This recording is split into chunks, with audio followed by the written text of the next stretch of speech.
Going on, boys?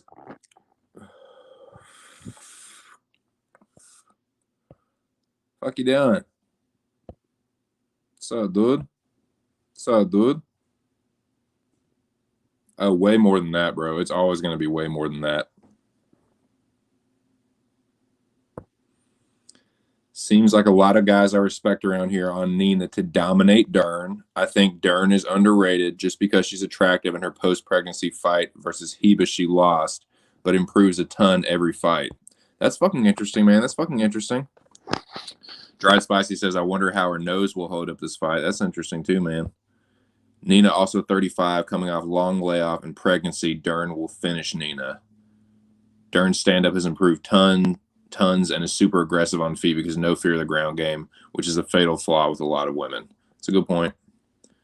Don't get why every predictor seems to be on Nina. Spicy says cash it. Good call. Majority tons of people. Making premium content is hard for me to really take fights. Take for me to really care for there. Yeah, I know what you're saying. Yeah. Play DK, the big dogs. Yeah. Yep.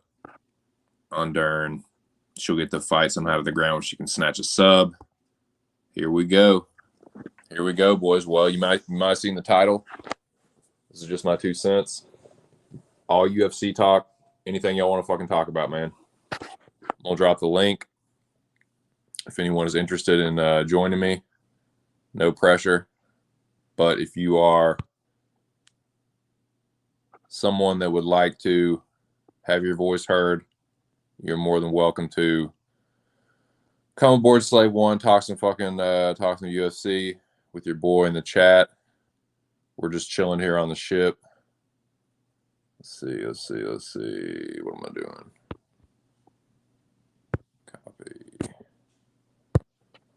Sorry, boys. I'm no spring chicken. It takes me a minute to deal with the technology. Here we go. And there you are. There's a link right there if anybody would like to join me. If not, like I said, no pressure. So yeah, man, what do you guys want to talk about? We can talk about the fights this weekend. We can talk about fights coming up. We can talk about shit that's been announced. Fantasy fights, whatever the fuck y'all want to, man. Who's the GOAT? Who's the fucking whatever division's GOAT? Whatever the fuck ever, man. It was going to be a variety stream today, but I have just not. I didn't really do my due diligence with the album and the movie that I was going to review. Well, I did with Sin City, but I didn't really listen to 16 Stone like I was going to. So I decided just to table that for the time being. We haven't had UFC or MMA. Well, we've had MMA, but we haven't had UFC for like 2 weeks.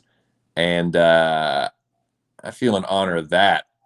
What is the harm of one more fucking UFC stream? So whatever the fuck y'all want to talk about, man. We definitely talk about the fight this weekend if you want to, or the fights, I should say. But y'all just let me know, man. What we gonna talk about? Am I going to pick Holland? Well, that's a $65,000 question, ain't it? Well, you just had to put my feet right to the fucking fire, didn't you? Sir Noah. Well, I'll tell you this, sir. I don't know. For real, dude. I don't know, man. I don't know. I mean, I ain't gonna lie to you. I'd rather quit you than shit you.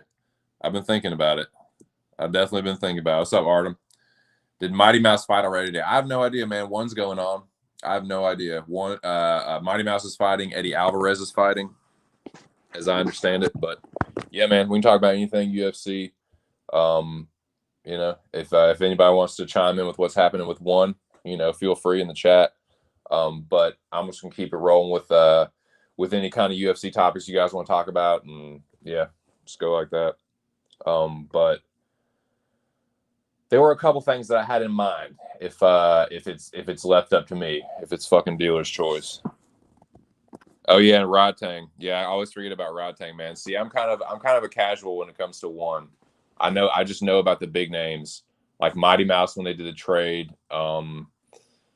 Well, I think that's where he went, right? It was Askren was at 1 or something like that, and then Holskin fights for 1, the kickboxing, Rod Tang, and just like Eddie Alvarez, and just the big names over there. But they have a different like rule set, don't they? Like, don't they have like different like scoring and different like? Don't they score it like a little bit more like pride rules or something? Like I said, I'm a total casual when it comes to that shit. If it's not UFC is the only thing that I consider myself somewhat of a hardcore. UFC and boxing, that's it, man. Combat sports related.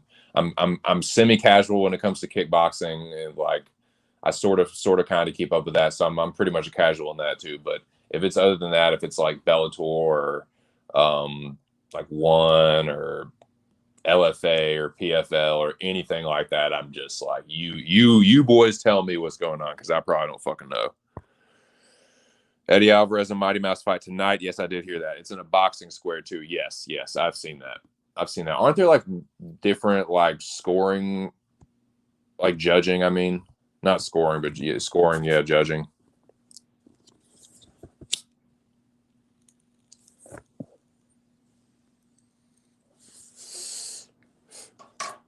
What's going on, boys? I hope y'all are doing well, man. I'm hanging in there. This is day 2 after the Pfizer COVID-19 vaccine. I'm here to report that I have not gone into anaphylactic shock or anything like that. I have not gotten super sick. I felt under the weather and a little dazed yesterday. Not really sick, but just kind of out of it, man. I was just kind of foggy, and like I was like dropping shit, and like I had 2 left feet, and I was really like clumsy and shit yesterday, but I didn't really feel sick. Had like a little scratchy throat, but yeah, I got the Pfizer vaccine. I got to get the next one here in 3 weeks, but yep. It's day 2, and I feel, pretty normal. And I just wanted to talk some UFC with you fine gentlemen. So what's on your mind, boys? Talk to me. What you want to talk about?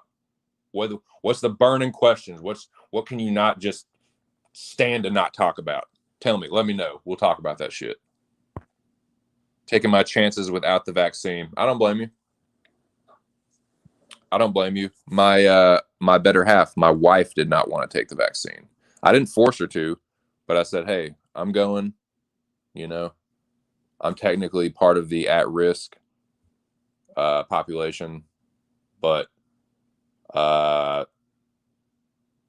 just for my own peace of mind, I wanted to take it. And I'm one of those people like, dude, I am going to be around less than 50 years from now.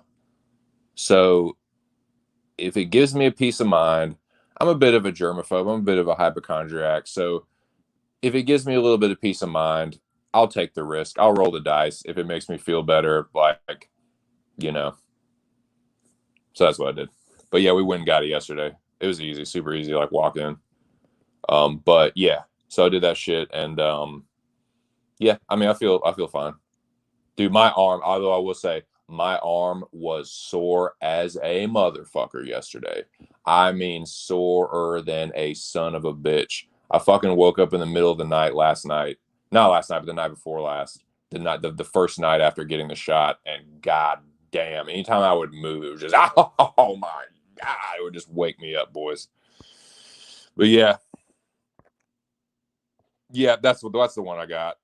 That's the one I got, because that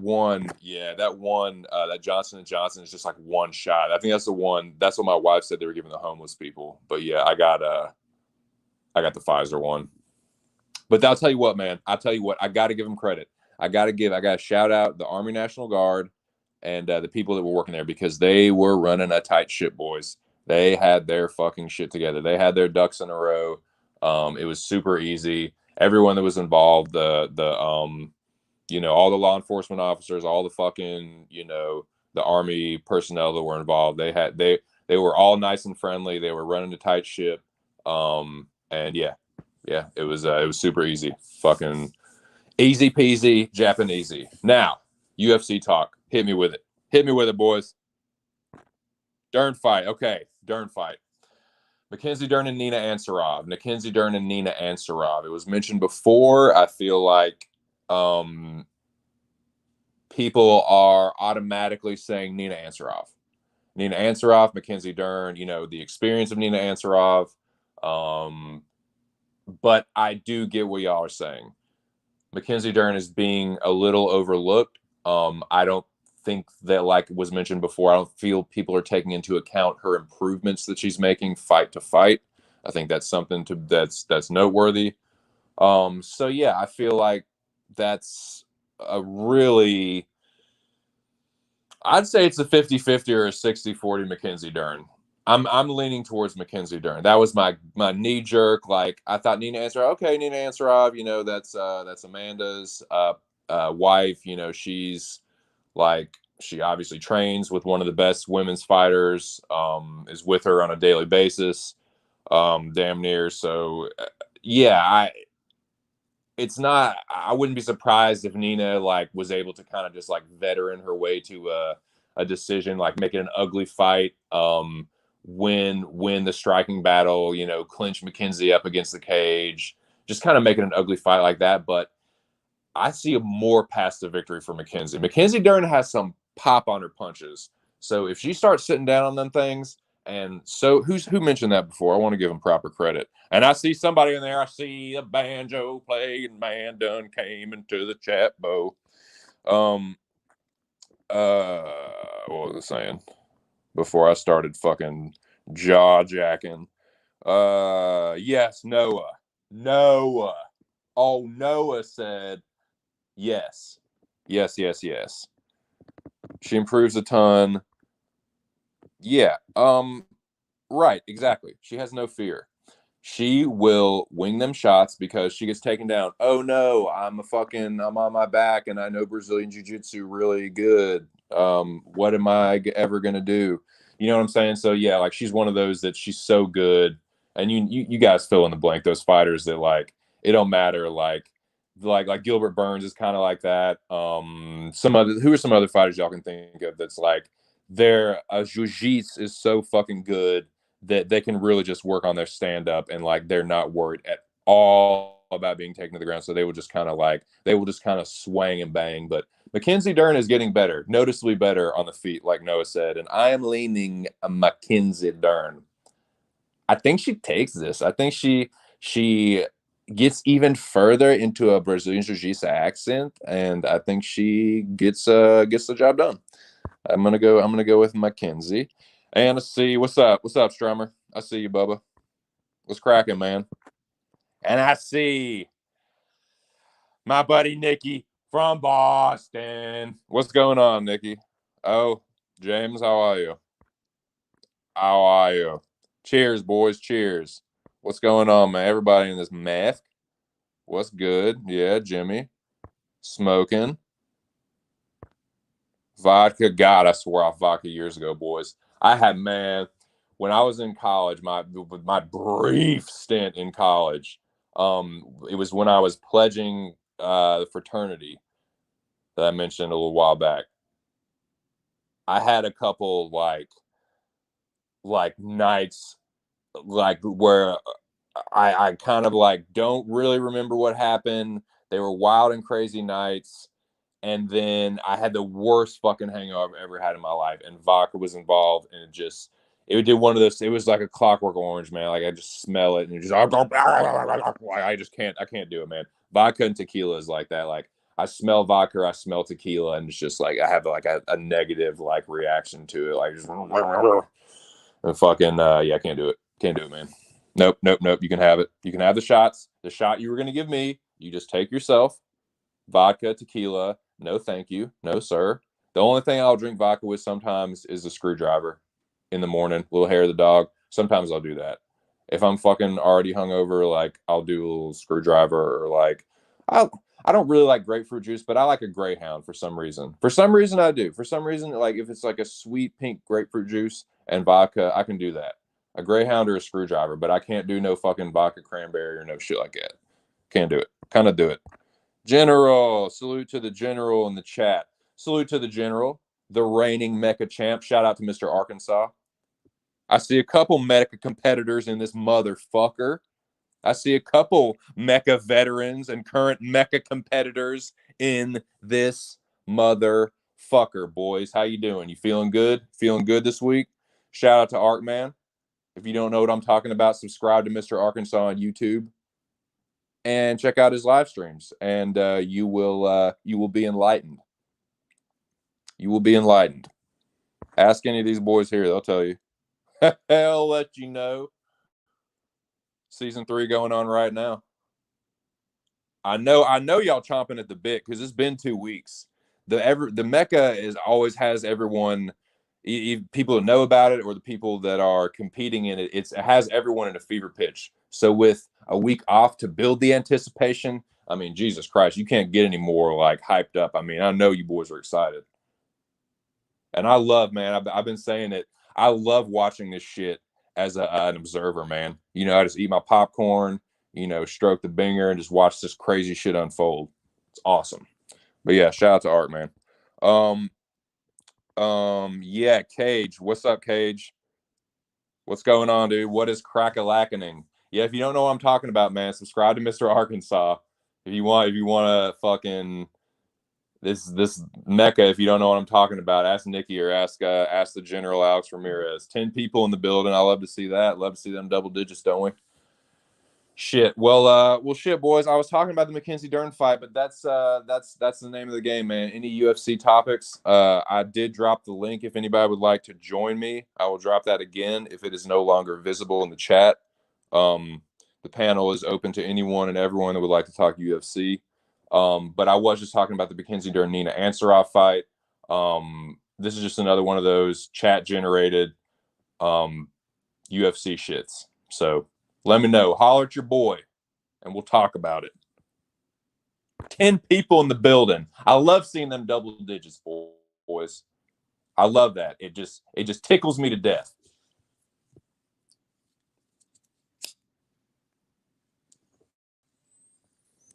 We got up in here. Oh my God. One of the usual suspects. I done introduced this man. If I won't waste his time, and I will not waste yours.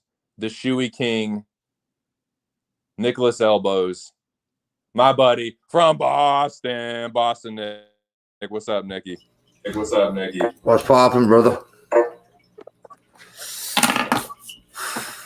I'm interested to know what. Yo, can you hear me? Yeah, you can. Oh, can you hear me or no? Can you hear me? It might be mine. Hold on. Can you hear me or no? It might be mine. It was it's hold on 1 second.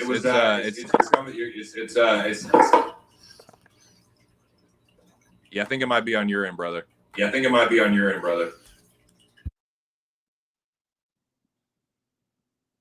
Nikki will troubleshoot that in a heartbeat if I know Nikki like I think I do.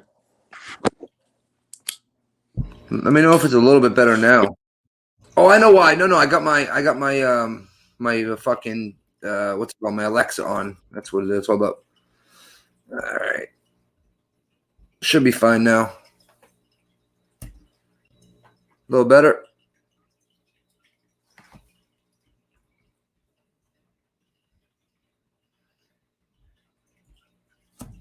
Can you guys hear me? Oh shit, where did I'll pop right back in a second. Press 1 if you guys can hear me so I know my mic is working right now.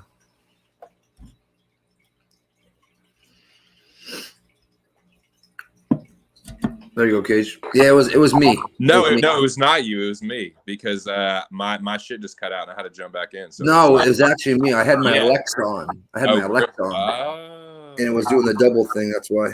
Okay, well, I got somebody else jumping in, I think. Or wait, is that no? I think that's just my old notification. What's up, Nick? What's going on?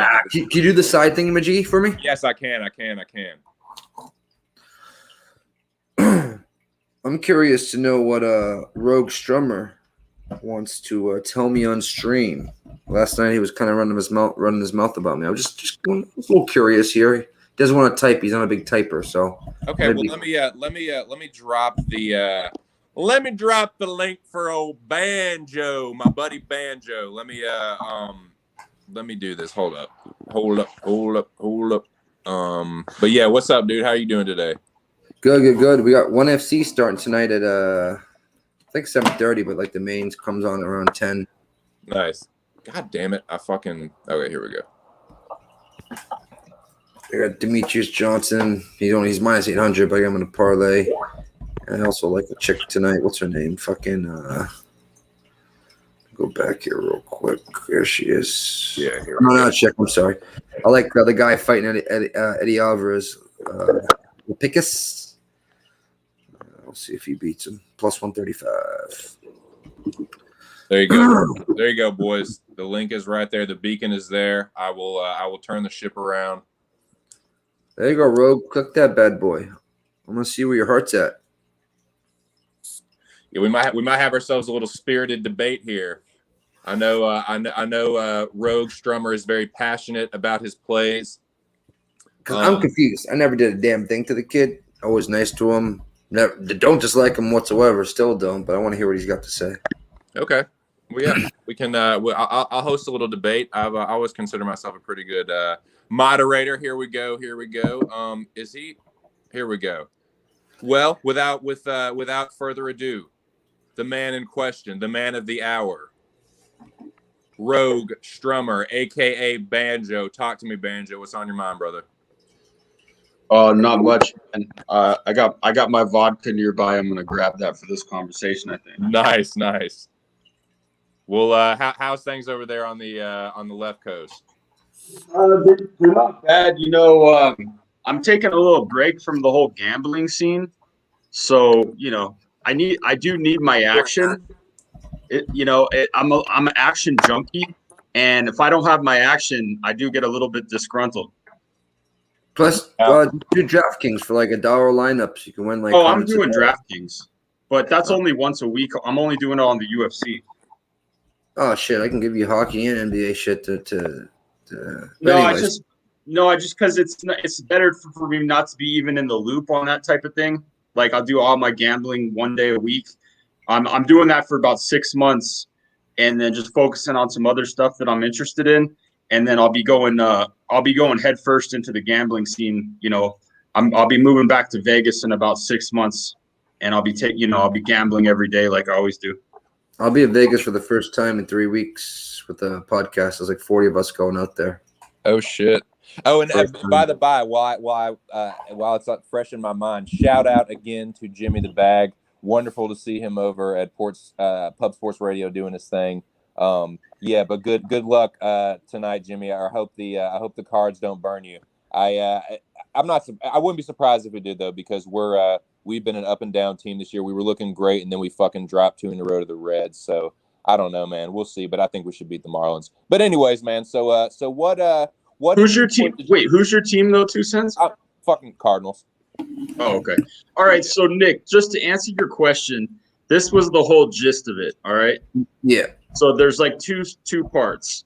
Basically, when I first met you, you used to always come in and say what's up to me and be cool, whatever. And then one day in the stream, I said what's up to you randomly, and you didn't say shit, and I think you saw it. And then you never said what's up to me one time after that, and so it rubbed me the wrong way, And then also you were in here the other day, like trying to get me into 2 cents it back into a beef that was already squashed. I did. Well, you were saying some shit about I got to work on my boxing because you seen 2 No, cents. I know that was a joke, yeah. but it's just those two things combined. Yeah. Well, I'll just say that I didn't take it like that. I didn't take it as anything. Yeah, that was. It was more like what 2 cents. It was more about the fact that like the dude used to always be cool, and then one day he like ghosted me and like Okay, well let me let Nick respond to that. All right, so you've been in our Pub Sports chats, and I shout you every time in Pub Sports. Yo, Strummer, what up, Eric? What up? I have no clue what you're talking about when you said hello to me, and I didn't answer. Didn't see it on my mother's ashes. There's no reason for me to. Yeah, you probably, you know what? You probably didn't see it. Is what happened.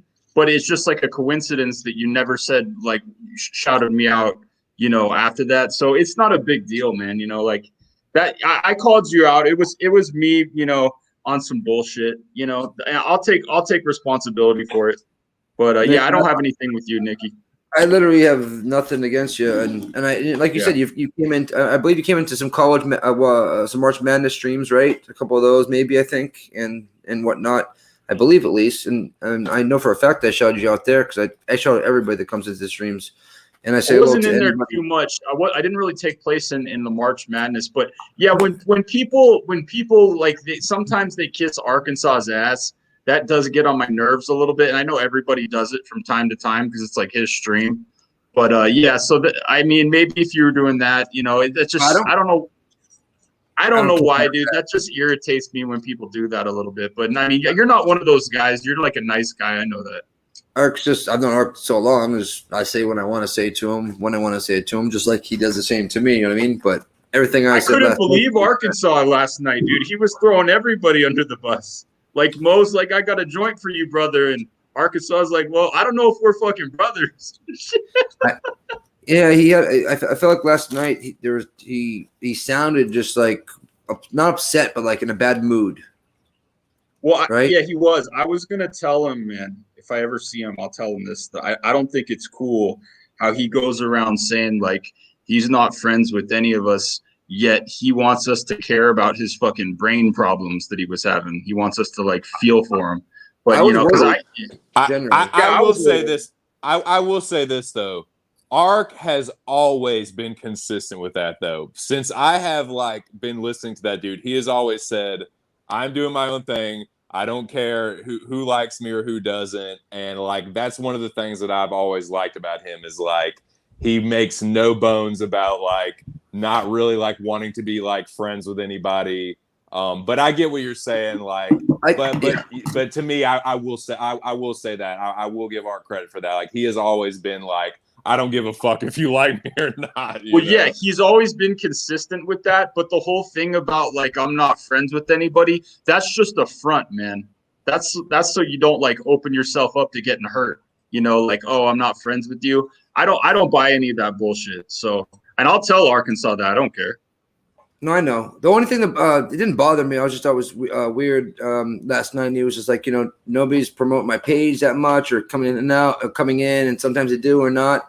And I mean, with Pub, and this is before Ark and I even got into a fight or whatever that you know what I mean. It's not like he came to our stuff. You know what I mean? We were always at his stuff afterwards and whatnot. That's one thing that was kind of weird to me out. I know Ark. Ark is, like he said, he's a loner type person. You know what I mean? It's his stream. He rock and rolls it, and that's about it. You know what I mean? He wasn't like people taking over his stream. Get that? You know what I mean? It's his fucking it's his gig. Right. And I genuinely care about. I've cared about that kid. Last night I literally right off first 5 minutes I could tell there was something fucking bothering him. I could tell dude, and I can totally get what it's like when you're streaming and that like you're not in the best mood, but you're like, you know what, I gotta make this stream happen. But anyways, man. But yeah, shout out to Ark. I hope that everything is going good with him. Yeah. But let's Strummer, Nikki. Yes, sir. What fight are you guys most excited? It doesn't necessarily have to be a fight this weekend, but if it is, what fight are you guys most excited about right now? What the fight is like at the forefront of your mind? Tonight, I want to see, right now, Eddie Alvarez against the Pickus. I think Eddie Alvarez is going to lose this fight in ONE FC tonight. Oh, shit. Getting old, man. I couldn't believe he's 38 years old. Or I think he's 37, 38 years old already. And the guy he's fighting is 25 and a prospect. So, take a shot in the prospect. So, I mean, for me, with the upcoming fights, I like the Sadiq Youssef Arnold Allen fight. Fuck yes, dude. Yeah. Fuck yes. That's a good one. Yeah, that's a good as far as the surprise on the card, I'll just tell you guys, I think Yorgan De Castro's overrated. And this Yargis Daniel, this mountain man, he might come in there and shock the whole fucking world, man. I mean, that's a possibility. I'm gonna piss real quick, but it's Marquez and what's it called too? That's a good fight too, Jimmy. Yeah, that fight. I'm telling you what, I'm picking DeCastro, but that is one of my least confident picks, man. Like, I'm giving him the slight edge on the feet, but he's not so good that, like, a guy like that, I mean, DeCastro's only had, like a few fights in the UFC, like 4, maybe 5 at the most. Like, I wouldn't be surprised at all if this dude came up in here and upset him. Like, I'm giving him the slight, like, UFC experience and, like, striking edge, but it's not by much, man. DeCastro, he's so inactive. Like, he has power, he has decent, like, hands and like kickboxing, but he's just like he's so low volume. It's like he's hard to trust. Like, even if I was a betting man, I could never bet on him in a spot like this. Right, and he has like really short arms, so like it's difficult for him to actually land on somebody. Right, yeah, exactly. He has to be in like range. Like, if you don't come to him, if you stay on the outside and just like use a jab or like, you know, just pot shot him from long range, you can beat him. Yeah, so I know he's been training pretty hard, but I don't think that if like you spend your whole life and you're not training the right way. I'm not saying this is what he's done, but I don't think you can like make all that up in like one camp. Well, I'm going to train my ass off this one for a month. And I agree. No way. Yeah. Dude, to build muscle memory like that, it takes like a while. What fight? We're talking to Castro and what's the other guy's name? It's the other guy's name. Georges Daniel. Yeah, that's right. That's right. But you know, it's not even that DeCastro is not strong for me. I think he's a strong guy, but it's just, you know, he's just limited. Like with it fighting wise, like I said, with his small arms, he doesn't have good boxing. Like, he's a strong guy, but he's not like a great striker. You know, he has some good leg kicks, but he just doesn't land enough. You know, he doesn't have like good boxing technique. He's a counter striker. Like, that's how he knocked out Tafa. Like, he's just such a counter striker that he can't spell the word jab. He doesn't set any of his shit up. He just waits for the other person to overcommit. And if the guy doesn't do that, he's kind of just like, he sits there and like lets the rounds slip away from him. I can see that happening. Yeah, exactly. What's up, Owen Young? Good to see you in the chat, man. What's going on? That's a new name, right? Owen Young? Yeah, I think it's a new face here, but what's going on, man? Yeah, we're just talking about any and everything. We're on to Castro and the new guy here, the debutante. But yeah, real quick, can I say something before I forget? Yeah, Noah, yeah. I saw you put something out about bet your lunch money or something like that, and Mills has a bet your lunch money segment. Were you copying that, or what? Well, it's a sort of it's like a general expression, somewhat. I mean, is it? Well, yeah. I mean, before Mills came out with that, I've heard like bet your lunch money before. Really, on MMA? No, it's a good slogan for his podcast. But yeah. I mean, I'd heard, yeah. I wasn't sure if he was trying to copy him or, you know, saying, you know what I mean, going at him or whatnot. It was it's just a question. So he was referencing it. He was like he might have been promoting the Mills thing. Because you wouldn't say like bet your like dinner money or your breakfast money. It's always bet your lunch money, because that's when you know what I mean. Yeah, I mean, for me it'd be bet my beer money, but yeah, or bet my fucking alcohol money or something like that. My prostitution money. Yeah. So Strummer, dude, you said you mentioned the that Arnold Allen Sadiq Youssef fight. Man, I started taping that one last night. That is one that I am really on the fence, boys. So tell me your thoughts on that. Whoever wants to go first. Well, initially I was kind of thinking Allen. I watched a fair amount of tape. I'm not super familiar with Allen or Youssef really, but you know, at the end of the day, I decided probably Youssef is the smarter bet. I think the guy is super tough, man. I don't think that Allen is going to be able to KO him. I think Youssef is the better athlete. It's going to be physically stronger, and he might even be like the more technical dude when it comes to striking.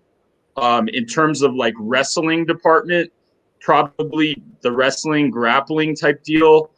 Maybe I'd give that to Youssef, but I think that Allen might have an edge in like the jiu-jitsu department if it does, you know. But outside of that, I see like Youssef ticking all the boxes, so I'm sort of leaning him at this point. I got Youssef. He's definitely the better athlete and striker. I think Arnold Allen is actually probably the better grappler, at least on paper right now. But you never know. Like, what Sadiq could have been doing these last couple camps to improve all that. He's not a bad grappler, but that's not his forte. He likes to sit there and bang or strike or whatnot. So for me, it's Yusuf. What's the line at there? I think he's a minus 190 favorite-ish, right? Minus 145. Oh, if it's that close, yeah, I'm gonna take Yusuf. I'll probably put like a third of a unit on it. Nothing that I can bet a lot of money on because there's not much edge there. People a lot of people like to bet like the main card and whatnot. What don't people fucking understand? That the main card is supposed to be the tighter fights for the most part, minus O'Malley and fucking Almeida 2 weeks ago.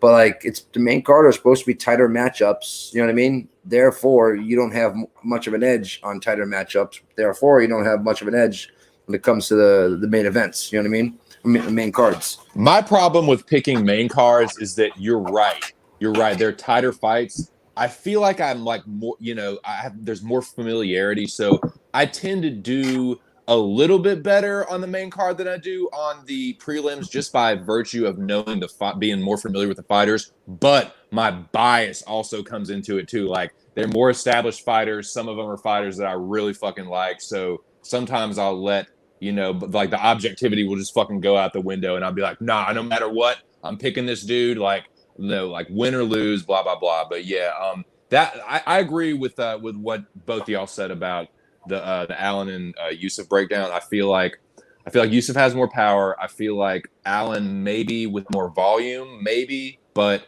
I feel like the power will definitely be with Yusuf. I feel like overall skill set, yeah, like you said, Strummer, like maybe pure jiu-jitsu, give it the edge to Allen, but I feel like Yusuf will also be the stronger fighter. I'm leaning Sadiq Yusuf.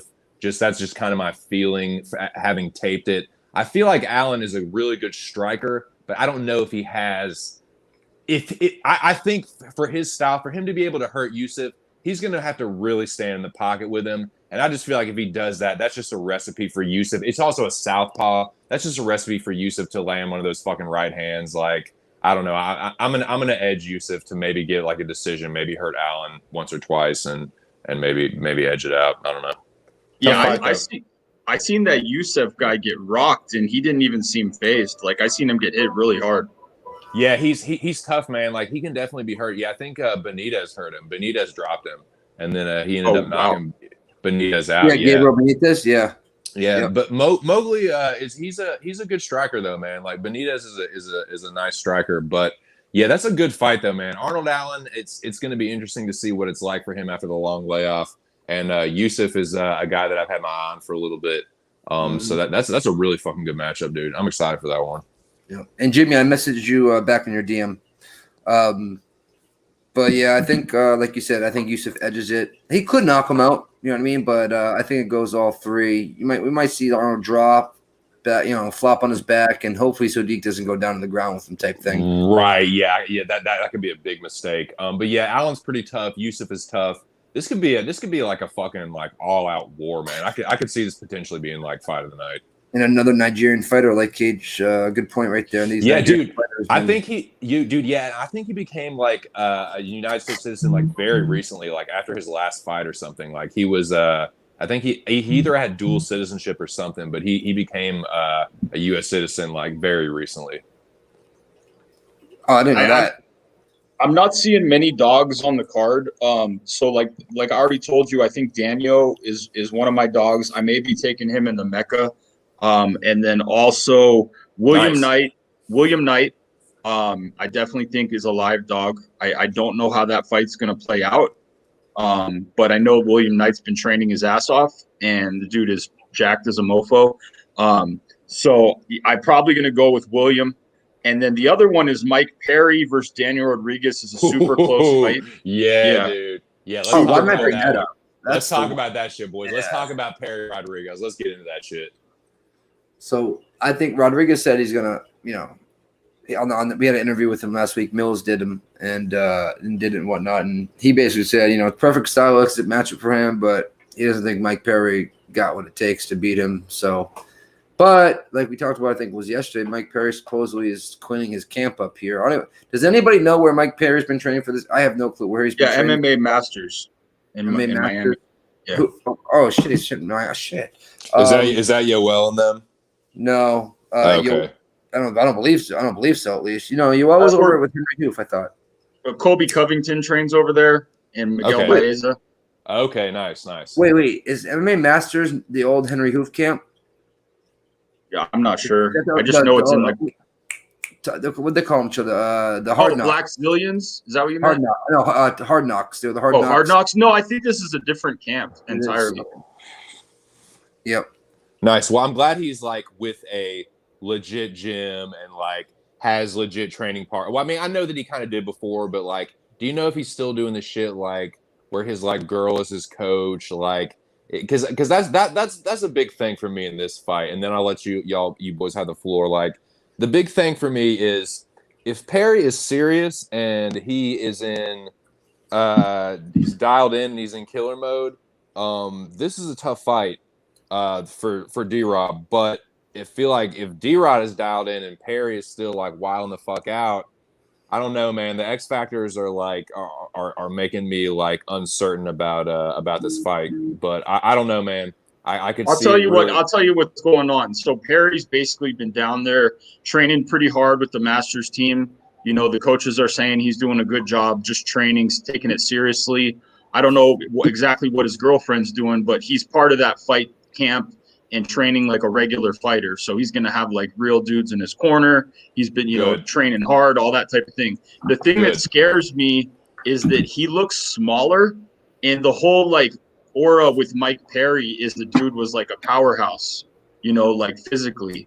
And if he hits you, it's going to be a problem. But the dude, like he looks small. What is this being fought at? Like 155 or something? Oh no, 170. 170? Yeah. Okay, yeah. But I don't know, dude. And it's like with Daniel Rodriguez, I feel like he might be able to outbox him at range and just like not let Perry get in on him and land any big shots.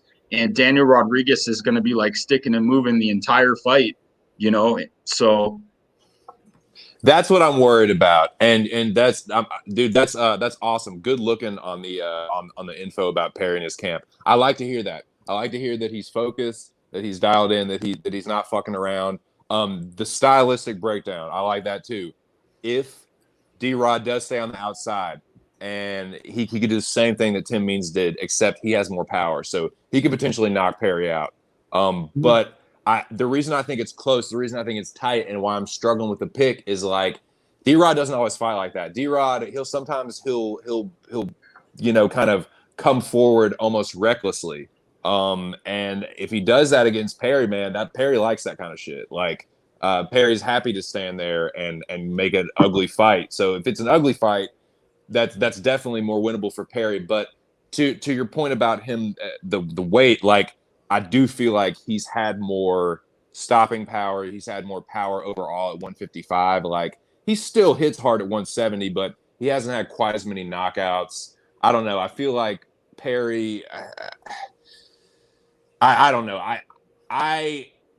For me, this is so fucking close to like a pick 'em. Like I really want to pick Perry, and I might do it, but like I feel like it could end up being like you say, like D-Rod just like boxes him up, like puts the broomstick in his face, jabs him up, and then starts putting some nasty fucking power shots behind it.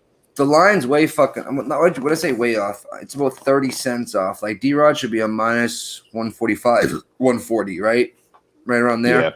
Yeah. And then Mike Perry should be a plus 110, 115, minus 170 on my book. What I'm looking at right now, and then plus 140 on Mike Perry. I just think it's a little steep. I might even look for a knockout prop, or not knockout prop, a no distance prop, and if it's high enough, like in the plus 160s or better, I'll jump on that. Actually, I can find that real quick while you guys go on to the next one if you're going to. Well, I was just gonna say, like Dwight Grant dropped D-Rod, but Dwight Grant is a lot rangier. Like Perry's definitely doesn't have those physical attributes. So to me, this fight is all kind of like dependent on how D-Rod approaches it. Like it's kind of his fight to lose. If he decides to stay on the outside and just sticks to a discipline like boxing, straight up boxing affair, I think he could just do the same things that Tim Means did or worse. But if he tries to just make it like a tough guy contest and let me prove that I'm tougher and more powerful than you and try and knock you out, I feel like that gives Perry a chance to clip him. So I'm excited for this one, dude. Minus 120, no distance. I thought we were going to get a little bit of plus money on there, but guess not. But banger, Owen. Yeah, I go with Mike Perry on the no distance bet because I probably take D-Rod by decision. Fight to start round 2 is it's parlayable. It's minus 260. So if they just get past one round, you know what I mean. You can parlay that minus 260 with another fighter. I did that a lot last week, and I did it with the Bellator fight main card. I did 3 fights all to go to the second round and parlayed them all at even odds. That was easy money. But I mean, yeah, you could see a flash knockout there. If anything, over 1.5. What? I feel like Perry is pretty much live for a knockout at any point in the fight. He does have some later knockouts. Like he does pretty much carry his power throughout the whole thing. And he has like he'll slow down some, but he'll still be throwing and shit. Like the last round of the Luque fight? Like he was still going after it until he got hit with that flying knee. So I don't know, man. I'm really like on the fence about it. I feel like the smart pick is D-Rob, but I'm really thinking about picking Mike Perry, dude. He's been burning me a couple times where it's like he burned me against Means, but I don't know, man. I'm thinking about picking him. I don't know. D-Rod by decision. There's 2 ways you can do this, or a way you can like kind of hedge and win, or not. Well, you could lose also, but Rodriguez by this inside the distance. Rodriguez by decision is where the fuck are you, cocksucker? There it is. Okay, so Perry by decision is plus 400, but all right, so plus 200 for Rodriguez by decision, and then if you wanted just to take Perry straight at plus 140, you know what I mean? You're getting a plus 195 on one guy and then a plus 140. The only way you lose that fight is if D-Rod knocks him out, you know what I mean, or takes him outside the distance. Otherwise, you're picking up a half a unit or a full unit, you know what I mean? So, but D-Rod could knock him out, you know what I mean? Dude, Rodriguez yeah, go ahead. I think Luque is going to be a lot easier to hit than D-Rod, and I don't know what happened with D-Rod with that Dwight Grant fight. I saw that too. He just covered up like a bitch in that fight. I couldn't even believe what I was watching. I hate Dwight Grant too. I'm not a big fan of him. Didn't he lose his last fight? He's super unreliable, man. Like Dwight Grant. Yeah. Who did he fucking lose to? Fuck, who was that? Let me see. Anybody know off the top of their head? It was. I think he lost his last fight. If I'm not, didn't he? Yeah, I'm pretty sure he did. And he was. What was? I know that he had that one with Joe Ban that he was bitching about. They were both bitching about it. Yeah, he won a split versus Joe Ban. That's right. He lost to Daniel Rodriguez, but the ref did not stop it. I mean, yes, that's it. Yeah, he got So Grant dropped him and was teeing off on him, and I think it was Tyone was the ref. He didn't stop it, and then he came back and hurt Grant. Backed Grant up. Grant was against the cage, and then he dropped him like twice in a row, and the ref waved it off. And yeah. Was it stoppable with when D-Rod got hurt? Was it stoppable? Or? I mean, I feel like it was at the time. I can't remember who I had picked, but I remember feeling like I got like, oh man, I was really fortunate. Like I kind of feel like they maybe could have given Grant a little bit more time, considering how much what was it? Not leverage, but how much room they gave D-Rod to work. But then again, he did get like dropped twice, and when I look back at it, the second one you can kind of see his like eyes roll back in his head, and maybe like Tyone saw that, and like that's always a bad look. Like you see a guy's eyes just like go like it was one of those like he looked like he kind of like flash knocked him out, and he like came to and he hit the ground kind of thing. I don't know. Yeah. Jordan Griffin fight with because Jordan Griffin's getting interviewed by Mills tonight at 9 p.m. and he's fighting Luis Saldana. If I'm not mistaken, I think Mills might be on Saldana or leaning towards him. I think he's going to ask him a question tonight in regards to that. Not a question, but like, hey, I'm thinking about betting Saldana. What should I do? You know what I mean? He might even bring something like that to him. But that's a tough fight. Jordan Griffin and Saldana. I mean, it's as close as it comes. Plus 115, plus 110 to like a minus 130. Yeah. 105. I've seen some people that are really on Saldana that are like, and then I've seen some people that are really like believing in Jordan Griffin. That's another one I'm struggling with. Like, I'm feeling like maybe Jordan Griffin, but I don't feel very confident in that pick, man. I really don't. Like, This is a tough card for any type of competition to make. I mean, this is like flip a coin on half the fights almost. Well, yeah, and with Griffin, I don't really know a whole lot about Saldana. I've seen a few of his fights. He seems like a guy been training a while. He's been surrounded by good type of coaches and stuff. But Jordan Griffin for me is a fighter that you don't bet on. So that's why I'm on Saldana. I faded Griffin when he fought. What was his name? He was wears that headband. He's lost his last 2 fights. What's his name? I think he's from not Israel, but somewhere over there. He's a kind of darker skin. He always wear that red headband. Actually, I can click on it right now and find out. It was Yusuf Zalal. So Zalal beat Griffin, right? Right. That was Griffin's last fight, and that was in June of 2020. You know what I mean? We're coming up on 8, 9, 10 months around there, or 8 months. So he hasn't fought in a while, and since then Zalal's lost twice. You know what I mean? So he just got beat by somebody that has lost his last 2 fights. Now he's fighting a guy like Saldana. So yeah, Zalal's the last 2 fights he lost were against good opponents, but it's like Zalal's sort of an average type of dude. And yeah, Griffin, he has some experience and everything, but I don't know. Like, I feel like Saldana is going to be hungrier. I don't know, man. It's a close fight, but yeah, I can't bet on Griffin, man. TJ Brown took him down several times. Griffin fought Derek Minor. The fight before that, he beat obviously Derek Minor. You know what I mean? And then he beat Minner, but I think that was not the same Minner that we saw recently against Rosa. Yeah, he improved a lot against with that Rosa fight. I thought Rosa was going to be able to beat him pretty easy, and didn't happen. Yeah. So it looks like I'm just looking at this is just quick like wiki capper shit. I'm looking at Saldana's record, Saldana, whatever. So he looks like he only has 1 knockout loss, but he looks like he's been subbed a couple times. Did you guys know Jordan Griffin had 7 fights in the UFC? I had no clue. Really? Now, is Griffin that much of a submission threat? Like, I know that he does have some submissions. A little bit. But he is. I think he does. Yeah, he's got pretty good jiu-jitsu. Yeah. I was Zalal a few times, and Zalal just got out of it and just passed the side control and stuff like that. I remember that.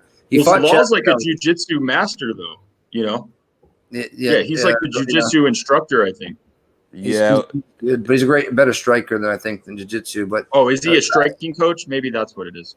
Jordan Griffin also fought Chaz Skelly, and that would be where you can, if you go back and watch the Chaz Skelly fight, Chaz Skelly is a submission expert. So to see how he did against Chaz Skelly in 2019 would probably be a good look to see how good is, I mean, that's 2 years ago, but still, right. You know what I mean? How he fared against Chaz Skelly, who's basically pull you down and try to submit you. So put it like this: Griffin's last 5 wins have all been by sub. So there you go. Yep. So if you're betting him, maybe you bet him by sub. Yeah. It looks like he has a lot of guillotines and a lot of rear naked chokes. So if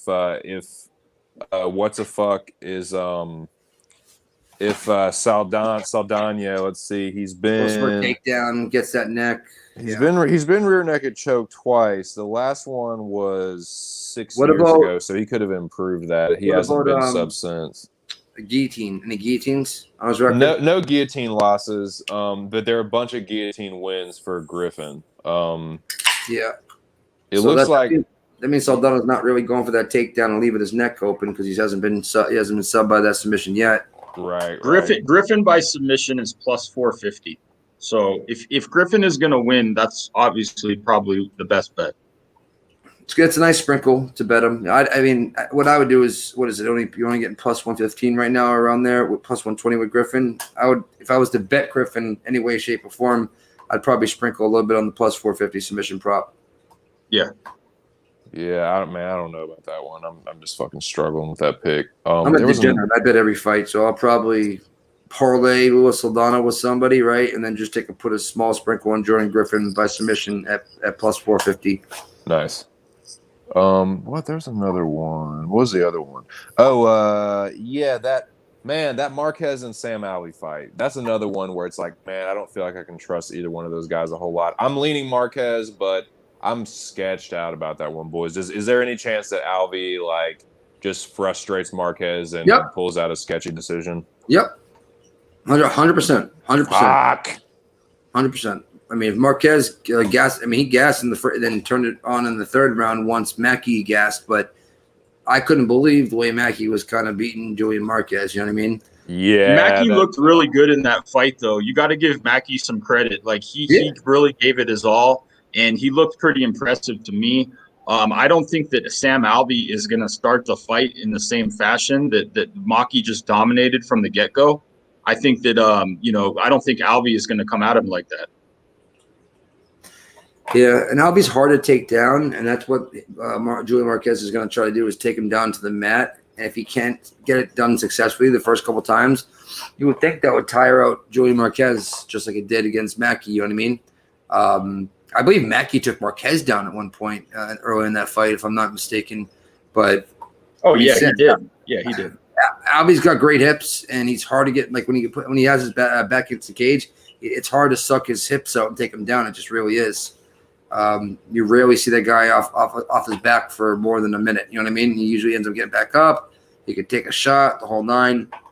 Where's the line at right now? Yeah, and I feel like that is one thing that I worry about. Like Marquez did struggle to get that takedown for a long time in that in several moments in that his last fight against Maki. So if he's doing that against Alvey with a guy that has really good takedown defense, he will gas out quick as a motherfucker. And I just feel like he has a better chance of getting a sub, like a club and sub, like hurting Alvey on the feet.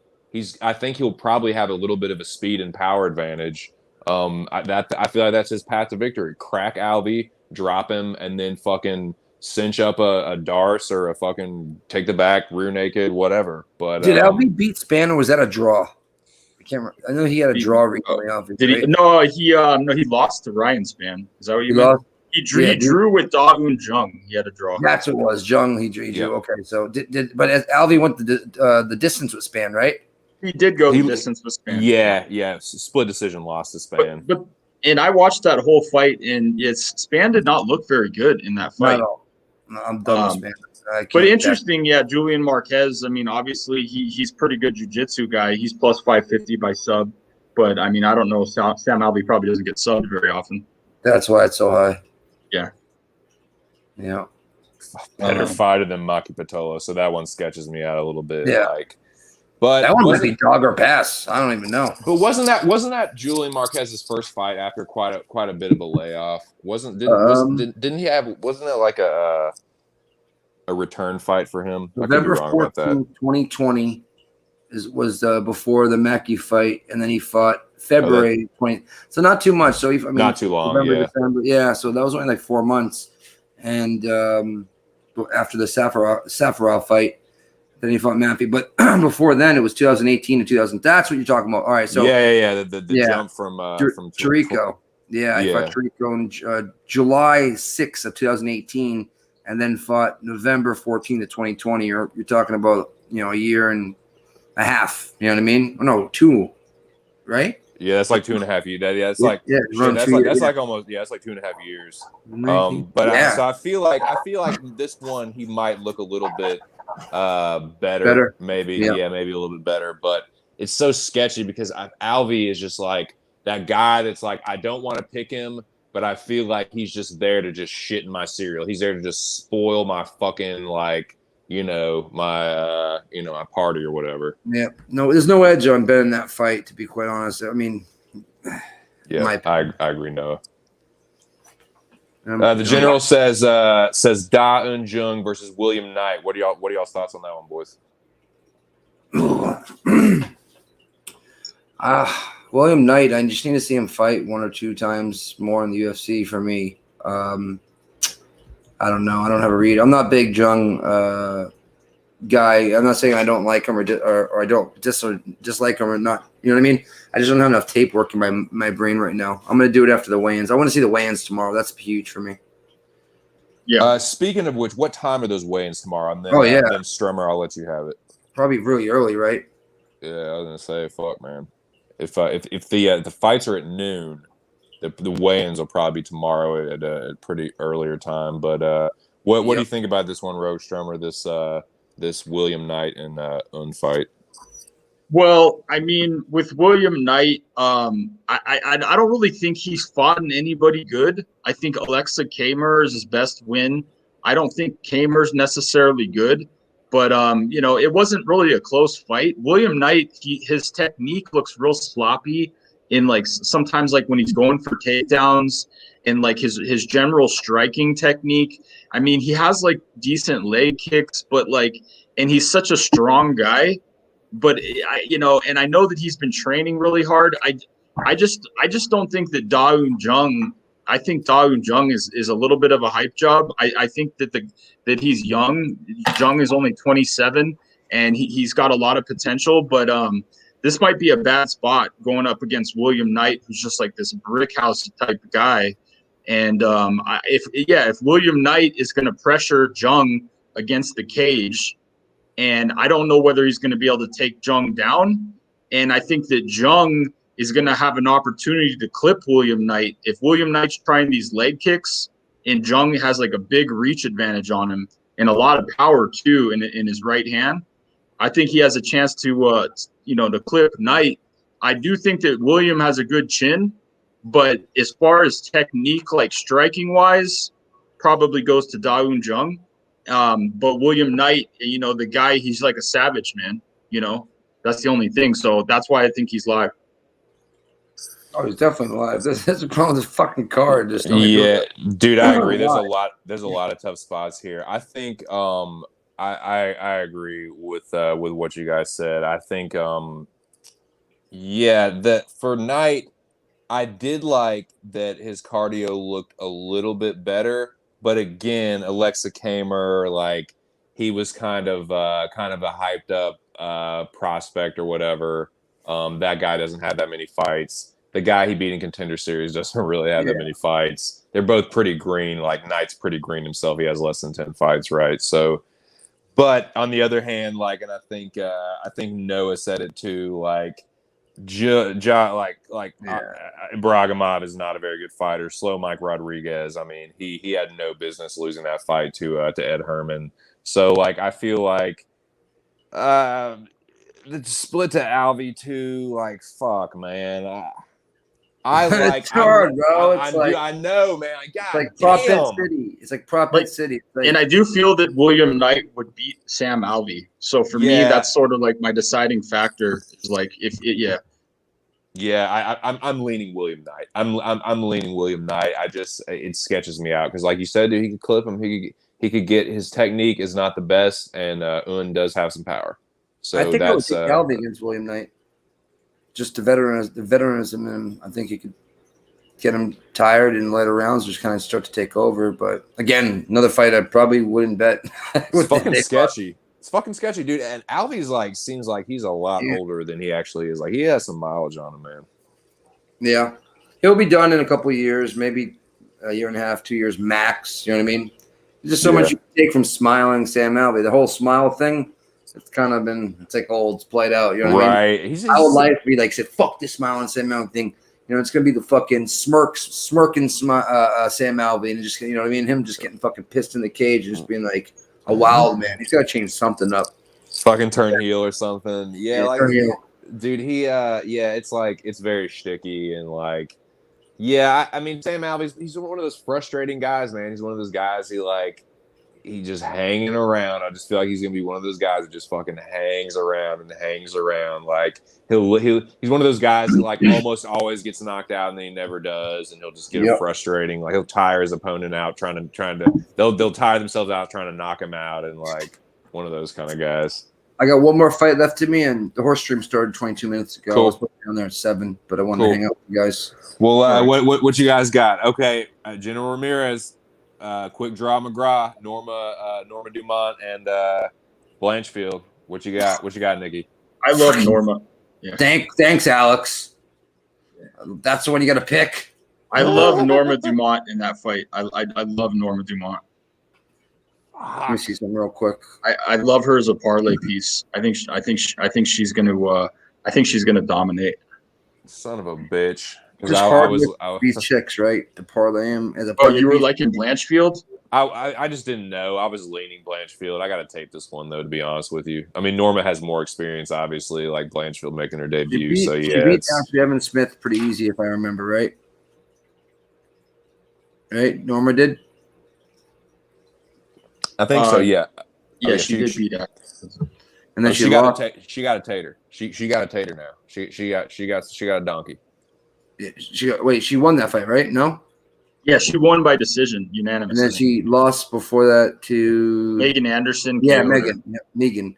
Yeah. So, now she's fighting Erin Blanchfield. So Erin Blanchfield has fought.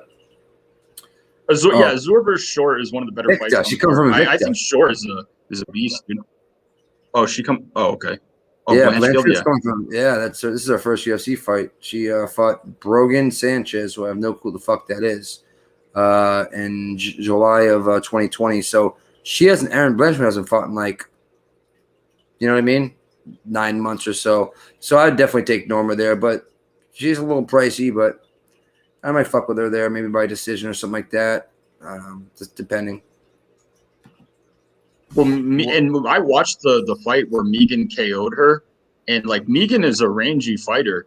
So like if you don't have like the wrestling or the confidence to go in and take Megan down like Amanda Nunes did and just choke her out, like I mean she's a dangerous fighter at range because she's so much bigger than all these other girls.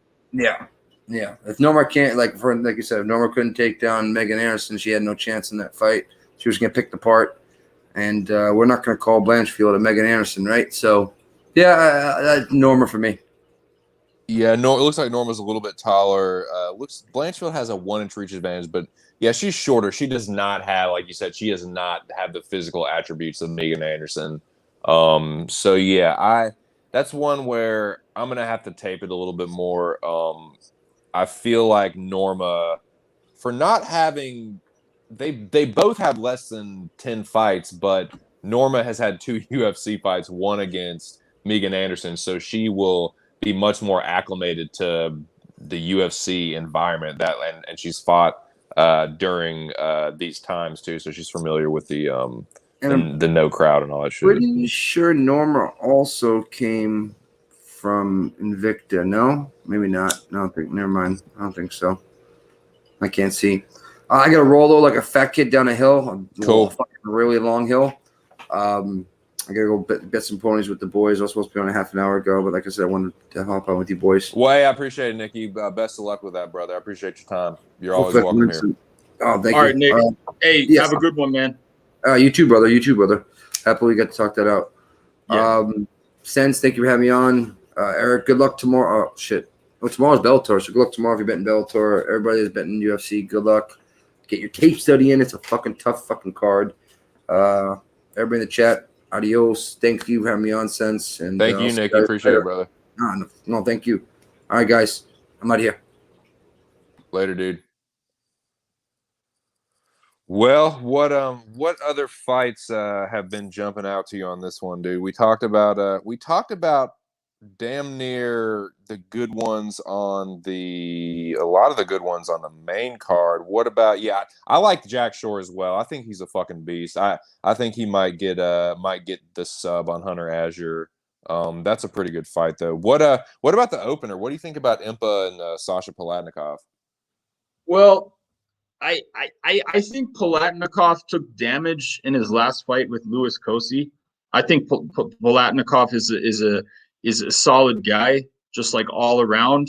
And people slept on that dude versus Kosi, and Kosi fucked him up. I mean, that was a war. I can't say exactly whether Palatnikov is overrated or underrated, but I do think this is sort of a bounce back spot for Kasangane. So I'm probably leaning towards taking Impa, and it could be a good fight, man. I could see Impa putting this guy away, man, because Impa's never had a knockout, I think, in his career, and he's such like an athletic type of dude.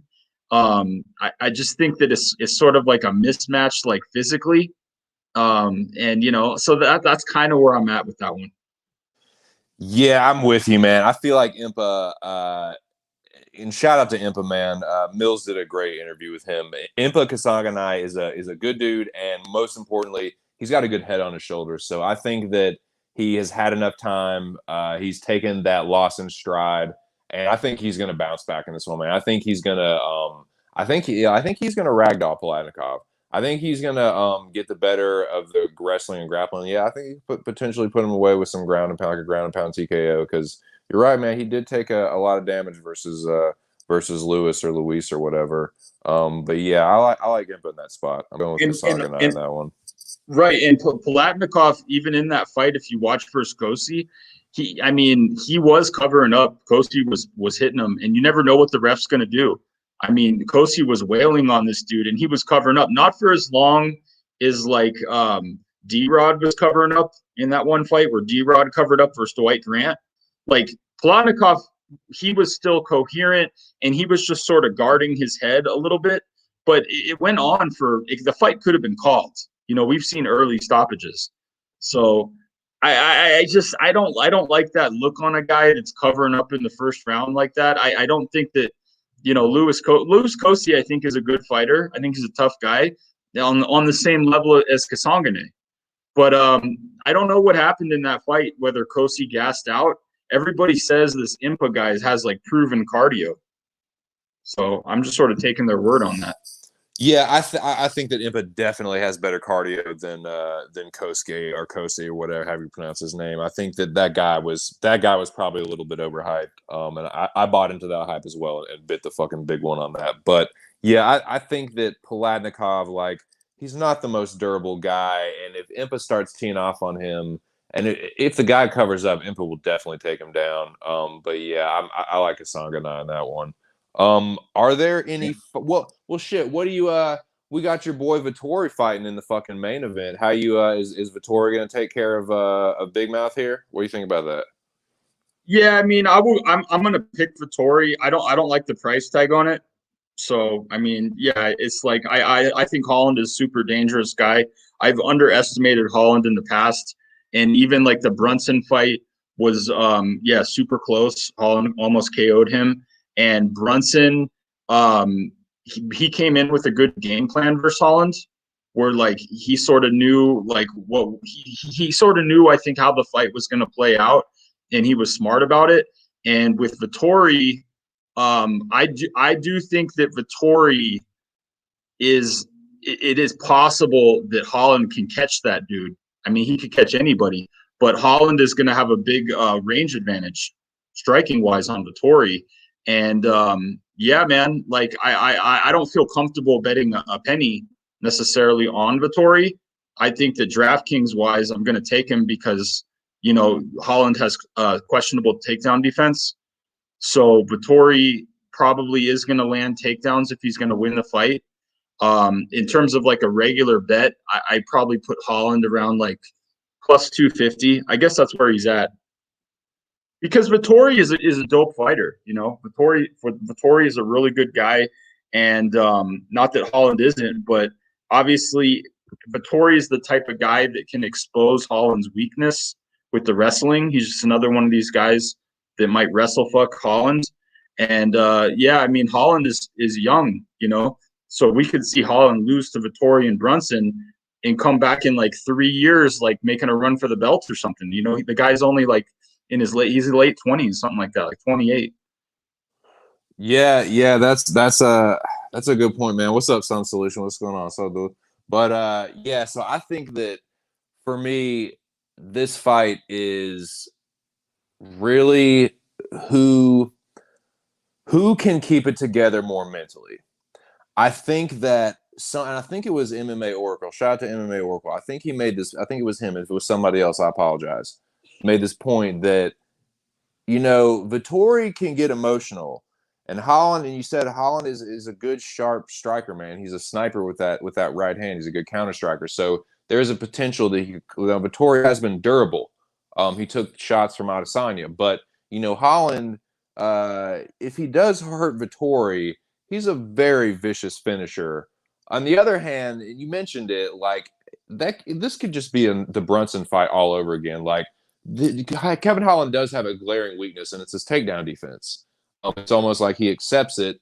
And however, I think Holland is going to make some adjustments. I think he is going to be a little bit more focused. I do think that he learned, or I hope that he learned from that Brunson loss. But I think that for Vettori, he has got to not get overly emotional. He has got to treat this like he can't look at it like it was going to be because it's supposed to be Till, right? He can't look at it like it was good, like it's Till. It's like this is Kevin Holland. Till does a little trash talking, but Holland is going to be talking a lot. Like he might not be talking in between rounds and shit. He might be a little more focused in between rounds, but during that fight, especially if he starts to touch Vettori up, he's going to be talking that shit. So if Vettori gets overly emotional, that could spell doom. But he is a good grappler, man. He has a clear path to victory in this fight. Like take Holland down, like grind him out. Like he could even like smash him. Dude, Vettori is vicious with the not only the ground and pound but the submission attempts too, man. And Holland will accept that bottom position. So I don't know, man. This is a tough one. This is one I'm really struggling with as a Holland goon for sure. Yeah, and like Vettori, he's like a really difficult guy to submit because he's so strong and he's so like he's like he's built like a bowling ball, you know. And he definitely has. I think he's got probably better jiu-jitsu than Brunson. He probably has better striking than Brunson. Probably just as good at wrestling as Brunson. You know, he might not be necessarily maybe quite as good of an athlete as Brunson necessarily, but the guy is damn good. I had him over Till easily. I think that Holland is a more dangerous matchup because like you said, Holland's a sniper, and the type of strikes that Holland throws just come out of nowhere, dude. This guy he throws very unusual strikes, and he's got long arms, and he's super powerful. And I even seen him throw a kick at Derek Brunson in the last fight that was like something out of Street Fighter, dude. This dude almost just like kicked him right in the head, like front kicked him. I don't know if you've seen that. He just missed Brunson, but he tried to front kick him right in the head. Did you see that? Oh man, I'll have to go back and watch it. I love a good front kick, man. That's one of my fucking favorite kicks. You remember Dalsum from Street Fighter? Remember that? Oh yeah, with the extender kick, like the one that would like that would go out all fucking far. That's exactly what it looked like, dude. Holland like stuck his foot like right in this dude's face. It went right past his head, flew right past his head, and if it connected, it might have KO'd him with that one kick. That's awesome, man. Yeah, he is, man. He's fucking unorthodox. He's really fast. Like that, he's fast and he's dangerous, and he plays mind games. He plays mind games like a motherfucker. He's gonna be playing mind games with Marvin Vettori. So I'm interested to see how that plays out, man. Yeah, for a betting man guy, there's some tough spots here. Trying to imagine needs to put on more muscle though. Holland puts on more muscle because as far as speed goes for a guy that big like that and rangy, like he puts on a little bit more muscle. He's probably not going to lose much of his speed, but he's going to be more durable, like in the work on his takedown defense. His strikes are going to have like maybe 20% more power. Imagine if, he does land those. I think he did land on Brunson, didn't he? Like once or twice with big ones. Oh, with strikes. Yeah. He hurt him bad in the second. He dropped him in the second round. And on the ground, like he did land some elbows from the bottom, and he did in the fifth round, he landed some good ground and pound from the top. I want to see more of this, either trying to get back to his feet immediately, or at least doing some kind of Kimura sweep or some kind of sweep to try and get back to his feet, throw a submission up to use that to get some space or something. I really want to see some more urgency from him on the ground. I do see Vettori getting him to the ground at least once, unless he clips him early. But Vettori he's more durable than Brunson, but he could be lured into more of a war, whereas I feel like Brunson has that veteran savvy, where it's a tough matchup, man. It's a good fight though. It's a really if you're gonna have a late replacement fight, like Holland's your fucking Huckleberry, that's about as good as you can fucking do. Yeah, and he's like a little bit rangier than, or actually Brunson is a little bit rangier than Vettori. So like if it does stay on the feet at some point, I feel like Brunson was a little bit at a safer distance of getting counter-striked than Vettori's going to have to get a little closer in than Brunson was. I agree, and Brunson's pretty heavy-handed too. I'll give him credit for that. Like Brunson, he's sloppier than Vettori, but he can crack. So I feel like Marvin is tighter with his punches and his combinations. He just might not have like the one hitter quitter like Brunson, and I don't know, maybe if Holland was a little more weary of that, and also the fact that like Brunson is like you said, he's an athlete, man. He's super like aggressive but he has been showing a little bit more restraint, which makes this new version of Brunson kind of dangerous. But yeah, dude, I In don't the know. last fight, we saw Vettori versus Hermanson, and Hermanson is a type of guy that I feel like has serviceable boxing in like pretty good hands, but not a lot of power. So I feel that Holland is not only faster than Hermanson, but packs a lot more power in his strikes. Agreed. And in watching that fight, when I was on Vettori, and I'm sure you remember, I told everybody Vettori's going to win, but I did feel like Vettori was a little bit vulnerable to getting KO'd, but just Hermanson didn't have, he wasn't able to land, and he maybe didn't have quite enough power.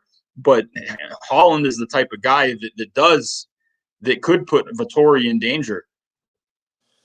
I agree, man. That's what I mean. I'm a fucking Holland fanboy. I'll probably end up picking Holland. Like I'm really just worried it could be another like repeat of another repeat of the Brunson fight. But I do feel like it's a toss up. With that being said, like yeah, my bias will probably tip me over the edge. But I'm not. It'll probably be one of my least confident picks. In fact, I know it will be, because Vettori is he's a really well-rounded fighter that's tough and can move and groove with Holland for 3 rounds, or I mean, it's hard to pick 5 rounds, but it's hard to pick Vettori in a situation like this because there's so many factors. I mean, Holland, there's so many factors going against him, like on short notice, like he just fought a couple weeks ago, so like if you're betting on Holland versus the odds, I understand that. But I also don't think Holland took that much damage versus Brunson.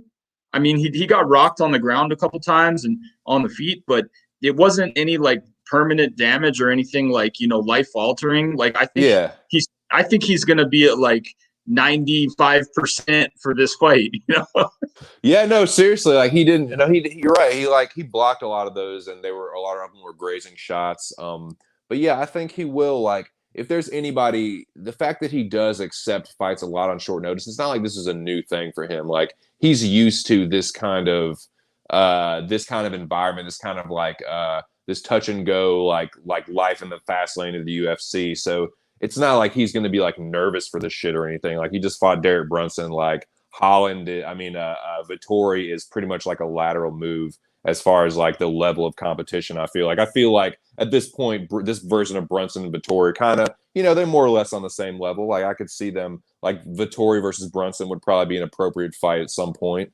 But yeah, like I feel like, it's pretty close to a fucking coin flip. I'm probably going to go with Holland, but I'll tell you what, man, I'm not going to be talking a bunch of shit. Like I recognize how what a real threat Vettori is, and seeing what Brunson did to him, man, I'm going to be sweating it. But yeah, I'll probably end up going with Kev. Go with your heart, because it's hard to go against a guy that you're like a big fan of. I know Holland's like one of your number one guys. Oh yeah, right now he's one of my favorite guys to watch, and he's one of my favorite fighters right now. I would be sick to my stomach if I picked Vettori and Holland knocked him out. So I'd rather lose going the other way. Yeah, dude, Holland he's a big guy for like entertainment in the UFC. I guess people were giving him slack for like talking to people outside of the cage, like during the fight. But I don't think he was going anywhere when he's like pressed up against the cage by Brunson. I understand why he was talking, because the fight was stalled at that point. Right. So.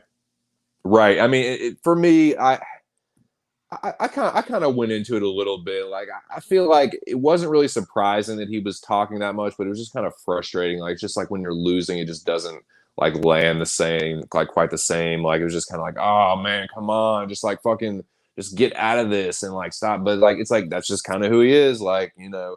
So I just kind of feel like it's like whatever, like, and of course I'm, you know, I'm kind of biased too. So, but yeah, Is I was Vittori disappointed. younger than him? Vittori younger than him? Yeah, I think by like a year or two. Yeah. Oh, I didn't know that. Yeah, I think Vittori's pretty young. Like they're around the same age. I feel like Holland's 28, Vittori's like 27, 26 or something. Huh. What is what's up? Some solution? What's going on? Says the thing if Holland can get in anyone's head, it's going to be someone younger than him. Yeah, Ontiveros is probably the worst fighter in the UFC. Right? Holland's got the significant. Yeah, I agree with that. I feel like Holland's a better striker. He'll take more risk. Yeah, I feel like it's one of those where like, yeah, he's like, I won't make the same mistake I make in the Brunson fight. It's not, I don't have all this like, you know, 3 months to sit here and dwell and like second guess myself. Like, nope, here I go right back into the fire. Like, you know, time to redeem myself. So yeah, I'll probably go with Kev, but fuck, man, it could be another fucking grinder for Vittori. Are there any other fights like on the horizon or anything that's you know piqued your interest? Like the Leon Edwards Nate Diaz fight or anything like that? Well, I definitely will go with Leon Edwards there. Let's see here. Well, I mean, everybody's talking about the Juan Espino, Alexander Romanov. Oh shit, I did not know about that. That's an interesting fight, man. Oh yeah. That's an interesting fight. I feel like both of those guys are kind of they're kind of well, sort of kind of similar. They kind of have similar builds. They're kind of like these like why I don't want to say why. Yeah, Romanov's wild. Romanov's wild as fuck, but they're kind of like these like grapplers that kind of have like wild striking kind of. I don't know. I think Whitaker will handle Kevin Gastelum. I think that's a lock. I would never bet on Gastelum versus Whitaker. So I'm actually going the other way with that one. I'm Oh actually really? I had picked Kelvin Gastelum over Whitaker when they were supposed to fight a little while ago, like a year or two ago. And I'm just gonna stick with that pick. It's another one where I'm a little bit more confident in this one than I would say the Vittori Brunson. But Gastelum, I would have been more confident in him before all the damage he took in the Adesanya fight. He just snapped his losing skid. So I'm taking him over Whitaker, probably like 60-40, 70-30. But Whitaker is always live, and he's always one of those guys like Whitaker Whitaker feeds me so much fucking crow. But yeah, I would warn you on that one. I think Whitaker's gonna handle that. But yeah, Whitaker's a big favorite in that one. He's minus 240. Yeah, he's Whitaker's a good fighter, man. Whitaker's always with a fight like that, it's another one where if he stays on the outside and just sticks and moves, he'll style on Kelvin. But if he tries to if he hangs around too long, Kelvin can sit him down. Kelvin has enough pop, and you know Kelvin is another one of those guys that everyone thinks is like older than he actually is. Like he's like in his like late 20s. Oh really? Okay. Yeah, Whitaker is too though. They're two guys that kind of both get like mistaken for a little bit older than they actually are because of the mileage and shit. But that's a good fight. That's an important 2 fight. cents. I was going to ask you if you had seen Melancholia, because I know you're into the science fiction. Have you seen that? No, I haven't seen that. Is that a movie? Super slow, dude. But it's super slow. But the premise of the movie is enough to watch. Nice. We'll have to check it out. Melancholia. Well, yeah, dude. The premise of the movie is a fucking rogue planet like approaching Earth, and it's interesting. It's Kirsten Dunst, dude. It was, and it's got a good cast like Peter Sar or I think it's like Stellan Skarsgård maybe, but yeah, dude. Do you remember back in 2012 when everybody thought like Nibiru was going to come and crash into Earth? I do. I actually didn't hear about that until more recently, but yeah, I know what you're talking about, like the hidden planet, like the hell planet or whatever. Oh, you're better that you didn't hear about it, because I mean, my life is kind of fucked, so I wasn't like super concerned, but you know, like for a normal person, like I legitimately thought like this planet was going to come and like hit us like and wipe out like the dinosaurs, wipe everybody out. That's crazy. But I mean, a bunch of shit just like floating around in space is kind of gnarly. Well, yeah, if another planet hit us, like yeah, exactly. I don't think it would be like the planet is destroyed. I think like the whole planet would be busted into fragments. Yeah, it's that shit like that is wild, man. Like space is very it's definitely the fucking final frontier. There was something I was gonna ask you. Oh yeah, it was about the Whitaker and Kelvin Gastelum fight. I was having a Twitter debate about this. And Yeah, I wanted you to weigh in on it if you don't mind. Do you sure. think that the winner of this fight is the rightful number one contender, or would Whitaker be the winner, would contender if he wins, and Gastelum need one more fight? What is your kind of feeling on that? So, well, is Adesanya as the champ, Yes, sir. and then so like Paulo Costa is supposed to be fighting who? Let me look at that. I forget. If anyone can let me know, because I think this was supposed to be Costa versus Whitaker. That's what it's supposed to be. Well, I definitely, if Whitaker wins, I would give Whitaker the title shot. With Gastelum, I mean, who else would he have to beat? I mean, I think, well, I think that Vettori is in the conversation for a title shot. Yeah, see, that's Yeah. that's fair too. And this is what if Whitaker wins, if he beats Kelvin, absolutely, it's Whitaker, because that makes it 3 in a row, right? He's beaten Cannonier, Till, and then Gastelum. Like that's pretty. Like, dude, who else does he have to beat? But for Kelvin, it's kind of the same thing, man. Like you beat Robert Whitaker, you shouldn't really have to beat too many more people. Like I know that he doesn't have quite he wouldn't, it's just 2 wins instead of 3, but like I think beating Heinisch and Whitaker, like you shouldn't really have to do too much more. But yeah, I feel like Whitaker has a problem, maybe a little bit stronger of a case. But I look, Kelvin had a much more competitive fight against Adesanya than Whitaker did. Whitaker basically got knocked out twice, and I think the same thing would happen again. So I'm not a Kelvin standboy, but I do consider myself a Gastelum fan. I would love to see Kelvin get another crack at Adesanya. I think he's still young enough that he can have made some adjustments. But this is a really important fight, and I just kind of feel like the winner, regardless, is in a really good position. But yeah, to your point, Vettori, like if he beats Holland, Yeah. I almost feel like that would kind of be appropriate, like Vettori versus the winner of this fight. But Well, yeah, see. Vettori's on like a pretty massive winning streak, and I think he lost the split decision versus Adesanya back in the day. I think that was his last loss. So, like, if Vettori does keep winning, and he, like, for whatever reason, if he does dominate Holland, I feel he's the number one contender for a title shot. But then there's Brunson that you have to deal with too. So Yeah, Cage just said that. He said rumor around the campfire is Costa versus Brunson. I'm not mad at that.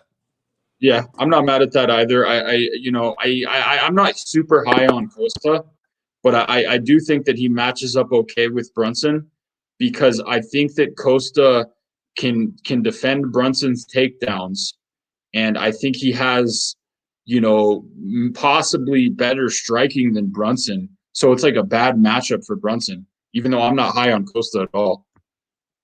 I think he's good. But I don't think Costa is like on Vittori's level. I don't think that he's on Whitaker's level, Adesanya. I think Gastelum, I mean, you have him rated a little higher than I do, but I think Gastelum and Costa are pretty close. Yeah, I feel like those are all like top 5 guys interchangeably. Like, yeah, I mean, I completely understand people not having Gastelum that high. I feel like he can be very disappointing. Like, I was really disappointed in him in his performance against Hermanson.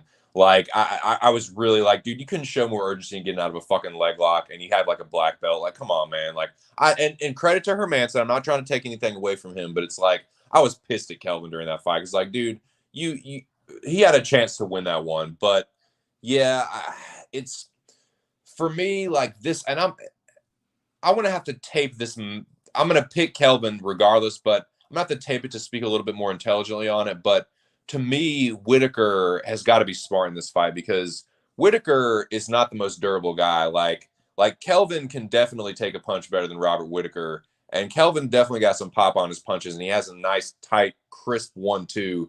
And he sets it up pretty well. He got a nice little crow hop. And I just feel like Whitaker is going to have to be on his P's and Q's with that darting in and out shit, because Kelvin will fucking time that. And it's going to be I think Whitaker is orthodox. So that's going to be, that's an open stance. Okay, is he? I think he's orthodox. Does someone knows Whitaker southpaw? I can't really remember. But let's see if I can look it up. I know Kelvin's a southpaw. So if it is the case, then both of the guys' power hand is going to be open for each other. Whitaker does have a good check hook, but I like Gastelum's boxing. I think that for me that gives him the edge. But Whitaker has good wrestling. Whitaker has really, really good wrestling. So I foresee this being a striking affair. I feel like both guys' grappling are kind of going to kind of cancel each other out, and it's going to be basically a kickboxing match, and it's kind of a 50-50, even objectively speaking, or objectively speaking, as much of a fan of Gastelum as I am. Whitaker's an orthodox fighter, and what I can tell you about Robert, interviews I've heard, is basically, Robert, he was like the talk of the town, and then he got KO'd by Adesanya. And I watched the whole that fight, and the whole fight, Whitaker was trying to KO Adesanya basically like in the first round, and Adesanya is super elusive on the feet, was just dodging everything. Eventually, Whitaker, he got counterattacked and just he got dropped with basically one punch. But Robert Whitaker is a tough guy, and I guess at some point he sort of had like a renewed interest in the sport, like a renewed passion for it. And if you watch the last fight versus Darren Till, like he pretty much dominated the fight. It was the best I'd ever seen Whitaker fight. And I'm talking about fights I've watched him versus like Yoel Romero, where it was real close with Yoel, but it looked like he had more volume. He was a little bit more durable versus Darren Till. So I think that he's improving somewhat and sort of like just, entering his prime right now. The guy's 30 years old. So I think that he sort of like figured out, wasn't the best guy in the world at that time. And, he obviously is an accomplished fighter, and he had like a renewed passion for like wanting to become the champion at that point, when Israel sort of punked him out in in his homelands over there in Australia, wherever that fight was. Right. No, that's a good point, and that's fair. That is fair. He is still young. He's another guy. He's like Kelvin. He's like, you think he's older, but he's like late 20s, like 28, 29. So yeah, Whitaker I think he is entering his prime. The thing with Whitaker is, to me, this is just my opinion, he has a ton of heart, man. Like, Robert Whitaker has heart for fucking days. He can be dropped, he can be hurt, but he has a determination. But the durability thing is always like, the guy, if you go back and look at the fights, like I said, he has heart to come back and win them. He did it with Cannonier and Till, but Till dropped him. Cannonier buzzed him in the third round. There will be a window for Kelvin to hurt Whitaker and knock him out, or to choke him out. Will he be able to find it, though? And will he get too pieced up in the process? Whitaker is really good at cutting angles and using circular movement. He has the Goju Ryu background. That's a very like circular style of karate. Okay, I've never heard of that. What is that called? Yeah, Goju Ryu. It's Goju Ryu is legit. It's one of the more traditional styles. Goju Ryu is the style that like the Karate Kid movie, like the kind that Miyagi and Daniel practice. I'm pretty sure that's based on Goju Ryu. It's like when you say circular style, that's like you can strike from like any angle type thing. Yeah, they use more like circular movement. Like Shotokan, the kind of karate that I train, is very like linear. Like there's angles, but it's always you're going straight in and out. It's a straight attack. Like you almost like you have a sword, like, and you're in your sword or a spear, and you're going straight in, straight out. Goju Ryu is more circular. But I mean they have straight attacks too. But you'll see Whitaker do a lot of the shit like sort of similar to Stephen Thompson, where he'll kind of like he'll throw something, hop out, cut the angle, and then come back in at a different angle. But yeah, like he has good boxing, Whitaker. He has a good check hook. He has good striking, and he uses his kicks really well. He has a really fast, fucking nasty high kick. Nice roundhouse, and he's dangerous, man. And he is like I will give him credit that he has made improvements. I wrote him off after the Adesanya knockout because I knew Right. second they booked that fight, I knew Adesanya was going to win. And I didn't. I had Whitaker in that fight, but yeah, go ahead. Oh, sorry. Well, yeah, I have a bad habit of doing that. Like a guy gets knocked out, I predicted it, like, and then just forever fading him when it's like, no, you have to account for the fighter making improvements. A fighter with a lot of heart like Whitaker, he's not going to give up on himself, whether his chin is the most durable or not. You like heart, like to keep fighting when you are hurt. That is an intangible quality that Robert Whitaker definitely has for days. So it's a close fight, man. I'm gonna go with Kelvin, but I understand the pick for Whitaker, and I won't be surprised if he wins. It's an important fight, though. Very important. Well, yeah, if you are right and Gastelum wins that fight, without a doubt, man, I will give you like massive fucking props, and that will be one of the. Likewise, it's a close one. Well, yeah, I mean, I'd be on the favorite though, but I mean, like, no, for this particular fight, I think that the public bets will be like 90% for Whitaker to win that. Yeah, I Whitaker. If you look at their careers, if you look at their resumes, Whitaker has the stronger resume for sure. Kelvin has questionable wins. He has some sketchy losses. He has fights where he could have put much more of a stamp on things, and he kind of just let it go by the wayside. He's a fighter that can let rounds slip away from him. But I like this matchup. I like Gastelum in this spot.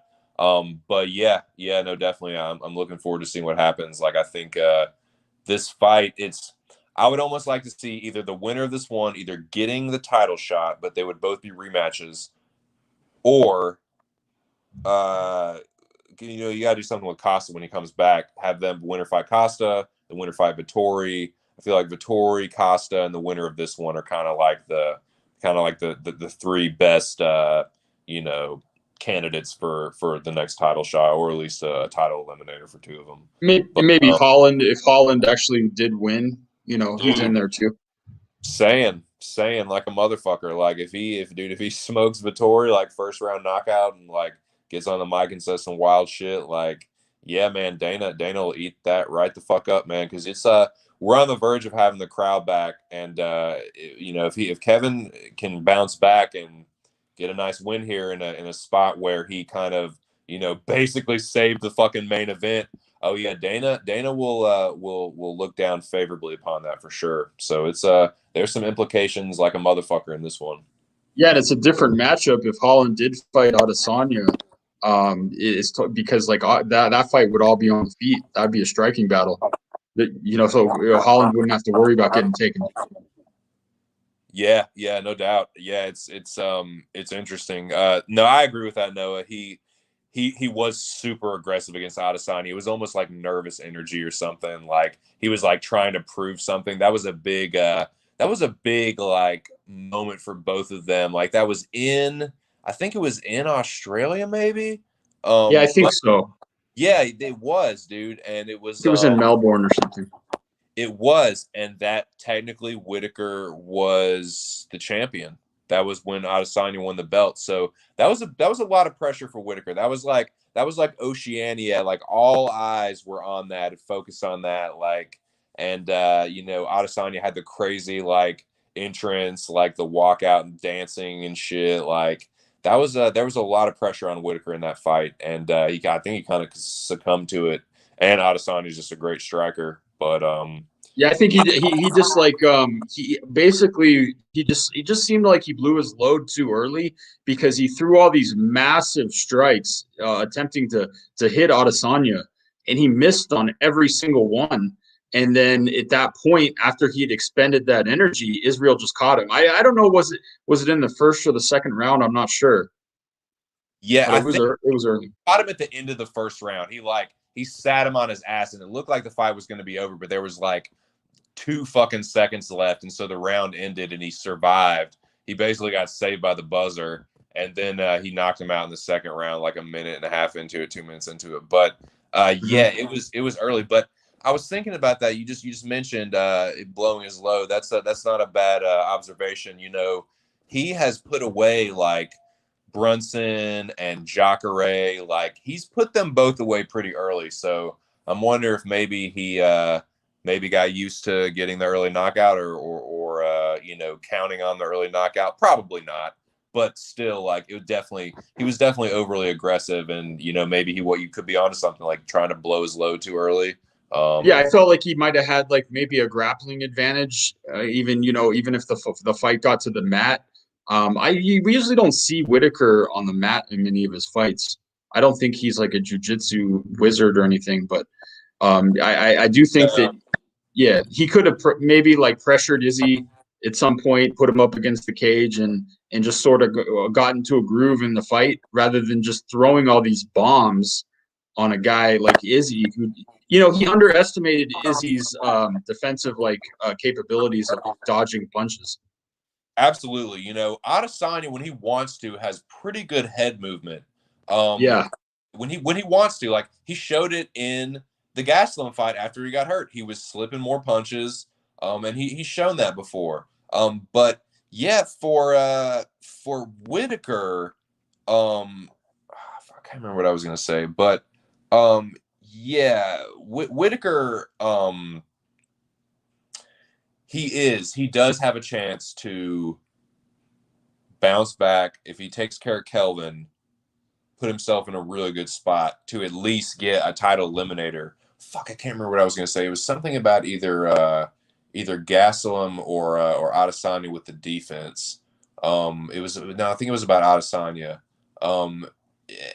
I can't remember though. It's I like Whitaker. I mean, I think Whitaker for me. I'll tell you, I've underestimated Gastelum before. I mean, I've done it a couple of times. Like I actually thought Heinisch was going to take him out, and I think that he beat Heinisch in a decision, but it was actually like a relatively close fight, wasn't it? It was like I remember not being impressed by Heinisch or Gastelum in that fight, but I mean Gastelum still won, and I scored it for Gastelum. But yeah, I think Whitaker is a better athlete. I think he's like stronger guy. That's one of the main reasons that I like him. I think Gastelum has a lot of potential, but I sort of feel like he's a little bit lazy, and he doesn't he doesn't train as hard as maybe he should, and that's could be a bunch of hogwash because I don't really know his training regimen. Well, no, it's not completely hogwash. Kelvin has had problems with ballooning up in between fights, with not being as disciplined. I mean, and this is self-admitted, not being as disciplined as he needed to be. Kelvin is one of those guys. He has a lot of natural talent. Like he took to wrestling like a fish to water. He took to striking like a fish to water. He was a young guy when he won the Ultimate Fighter, and I think it kind of got to his head. It kind of got the Kenny Powers thing, like yeah, like if there was on an island and there was no like weights or nothing, who would be better, the guy with the talent, or it was on that kind of tip. I think is kind of what I suspect. Like he kind of like fell in love with the fact that he was just this young phenom or whatever. But I do feel like he's a little bit older now. I do feel like he's matured a little bit as far as like staying disciplined in camp and shit. But yeah, Kelvin still is like, I'm not 100% like, oh yeah, Kelvin is definitely going to go back and get the title. Like he's still got to prove a couple things to me before I'm like believing in him again like that. But I just feel like matchup wise, oh, I remember what I was going to say. It was about Whitaker. Whitaker, he's a good wrestler. Whitaker has a bit of a wrestling background. But jiu-jitsu, yeah, I don't know about his like what he is as far as like his submission grappling, but I do know that he is a good wrestler. I don't know if he's a better wrestler than Kelvin. Kelvin is a really fucking strong dude, and he's built like a tank. He has a low center of gravity, but he's not impossible to take down. which is weird. Like offensively, I feel like it's kind of close. Kelvin can definitely be taken down and play the jiu-jitsu game.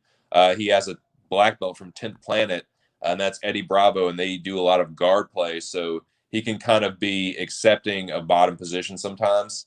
If that is the case, Whitaker will just steal the rounds.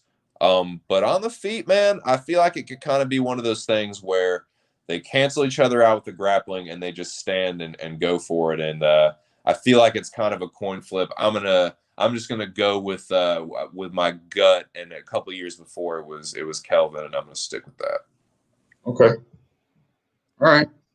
But, I will tell you they're on the fight on Saturday, April 17th, which is not this Saturday, but the next one. I seen this guy on the Contender Series. He's like the first fighter out of Israel. The guy, you might have seen him too. His name's Natan Levy.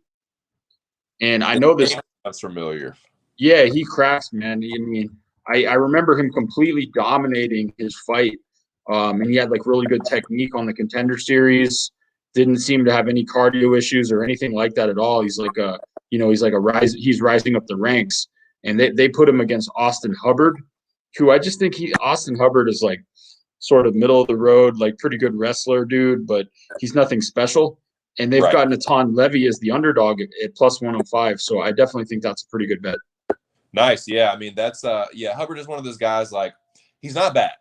He's definitely not shitty. He's a really good test for debuting fighters. Like, really fucking good test. Like, he's not unbeatable at all. Like, if you are an exceptional like prospect or up and comer, if you're a legit prospect, Austin Hubbard is beatable.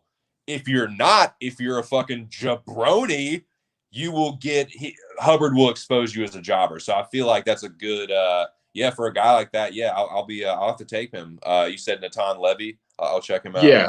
Yeah, he's a lot of people were talking about him at one point or another, and I watched his fight on Contender and was very impressed. You know, the guy seems durable, like he's got a chin. He's just like good all around.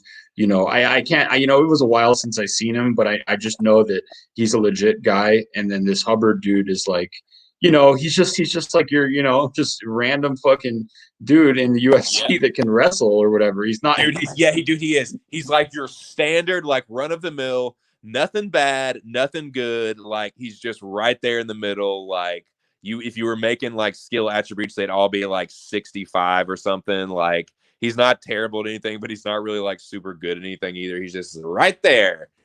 Yep. Yes, but Hector said, sorry, he said, don't put money on Kelvin. Oh, don't worry about that. I am not a gambling man. These are just leans. This is just shit talking. But regardless of whether I get my picks right or wrong, I will be accountable to my mouth at least. When you say you don't gamble, you don't do any like fantasy sports either? Well, I do. Like when NFL was going on, like I was in a money league, like a pick'em pool, and then I was also in a money league for fantasy, like fantasy football. But as far as that's not really being a gambling man. Yeah, no. Yeah, no, that's just doing some shit for fun. No, I'm not a gambler. I no.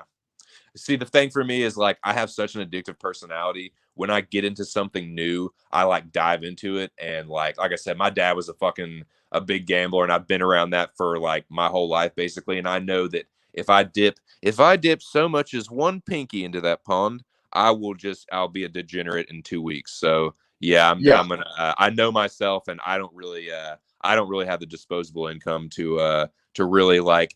If I did it too, I would want to take it seriously. I would want to have like a decent bankroll to work with to start managing, and like I just don't have that right now. Right. No, I dig it, man. Like, and I totally understand it. Like for me, I am somewhat of a gambler. I mean, per se, but like if I'm not gambling actively, then I don't need to do it. So like, it's like as long as you have other things that can keep you occupied, like other interests that are productive, gambling is like, it can be set to the side. Now, me personally, I do enjoy gambling, and I think that I have it under control at this point in my life, but there's been times when I didn't, and I did all sorts of sketchy things that I shouldn't have never done. But, fortunately, I'm in a decent enough position where I've been able to overcome it. But there's other people. No, sorry, go ahead. Well, no, I'm just saying there's other people out there killing themselves and shit. Oh yeah, dude, no doubt, no doubt. And I mean, the fact that you can acknowledge it is a good thing. Like that's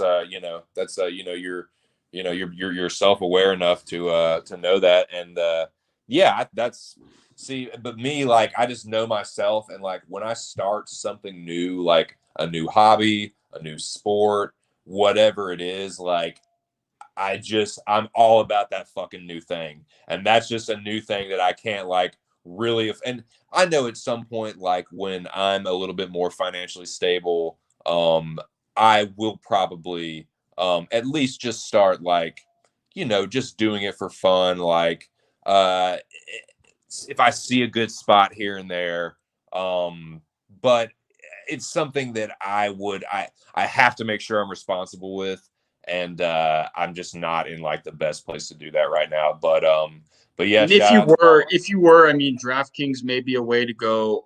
But or you could, if you decided you did want to bet, don't pay attention to all the regular sports. Like, I don't know if you follow like NBA and all that stuff. No, and I would never like bet on that. Like that shit is like, it's like betting on baseball, and like, and I've heard Zoe talk about it. Like that shit is tough, man. Like you have to know what the fuck you're doing, and like I'm just not one of those people. Like the only thing I would really feel comfortable betting is MMA, because I'm familiar enough with some of the fighters that like if I see a certain spot, I'm like, oh man, I'll be all over that. Like there's just certain fights, like picks, where I'm just like, I know this guy's gonna win. And then like it doesn't always happen, but it's like sure enough, like I'll be right sometimes, and like, man, I wish I had put some money on that kind of shit. Like I find myself saying that a lot recently. So I'm sure at some point I'll get there, but Yeah, you could. I mean, you could do like like 2 bets a week, like $100 on each one. So you could bet on like you could bet on like, I mean, whoever you like this week, for example. Like I mean, this card is kind of sketchy, but maybe you like Sadiq Youssef or something. But the problem with that is if you bet $100, you're only going to win like 70 because he's like a sizable favorite, minus 145. So like, is it even really worth it? Like on a bet like that. Right. It wouldn't be for me because I don't feel confident enough to lay like chalk like that. Like for if I was going to bet something, like bet on a favorite where it's like, he's a favorite, but not that big of a favorite. Like, and I can't remember how much of a favorite Yusuf is. I don't think he's that much of one, but 145 minus 145. Okay. So yeah, I mean, if I'm a betting man, I don't even know if I would parlay him. I probably would just pass on that one. It would probably be a dog or pass situation. Right. I'd probably just stay the fuck away from it. But like, I'm trying to see if I was I'll just for the fuck of it. What's a fight I feel pretty fucking good about in this one? I'm trying to think. I can't even remember. But I mean, like, you've seen KCOH has like his parlay strategy. And that can be real successful because with the MMA, there's really, on average, there's not that many underdogs that win each card. I mean, sometimes there's a card where like half of the fighters are underdogs that win, but that's like twice a year. Right. Yeah. See, I would feel more comfortable. Like I feel pretty good about Impa. And then if there was another fight that I could that I felt pretty comfortable about, maybe just like a 2-leg parlay, or I don't know if you can call that a leg, just like Impa and then somebody else. That's a 2-leg parlay. But okay. I mean, I parlayed. So I'll tell you, I because I'm tracking my picks. So I did Jack Shore, and I think he's minus 160, and I think that's a tough fight. So that's the lowest odds on the parlay that I have. I did Jack Shore. I did Julian Marquez, just because I'm not impressed with Sam Alvey. For whatever reason, I usually fade Sam Alvey, and everybody was picking him against Dawoon Jung, so I didn't even really touch that one. But I did Shore, Marquez, and Norma Dumont, and that's a 3 legs, and the odds is like plus 247. Oh damn! So it's like 2.5 to 1. Nice. So I like that parlay. So we'll see if it comes in. But that's not bad at all. Dude, yeah, that's if I was gonna do a 2-leg parlay, it would be Impa and Jack Shore. Those are 2 of the ones that I feel like they're gonna handle business. But yeah, those are probably 2 of my most confident picks for sure on this one. So I put my picks out on Twitter, but always put the results too, and I've been tracking my picks. It's nothing special. Like I'm at like high 60s, high You 60s. I did was pretty good. I didn't know you were putting your picks out on Twitter because normally, like, yeah, I don't know, like, because normally I just when I put all of my people on Twitter, like, I usually mute the when they do all the retweets and everything because right. like, but it's just that's just me. It can get obnoxious with all the retweets. Yeah, I mean, but it doesn't. I didn't. But I told myself I didn't. When I found out you were actually putting out your picks, I actually was planning on going to check your picks each week. Like to see what they were before I made my bets and predictions and all that stuff. But yeah, man. I mean, I have you. I have you followed on Twitter now. But no, I seen you did really well on your picks. I think was it last week. I've been on a nice little streak, man. I've had the last 2 or 3 weeks I've done well.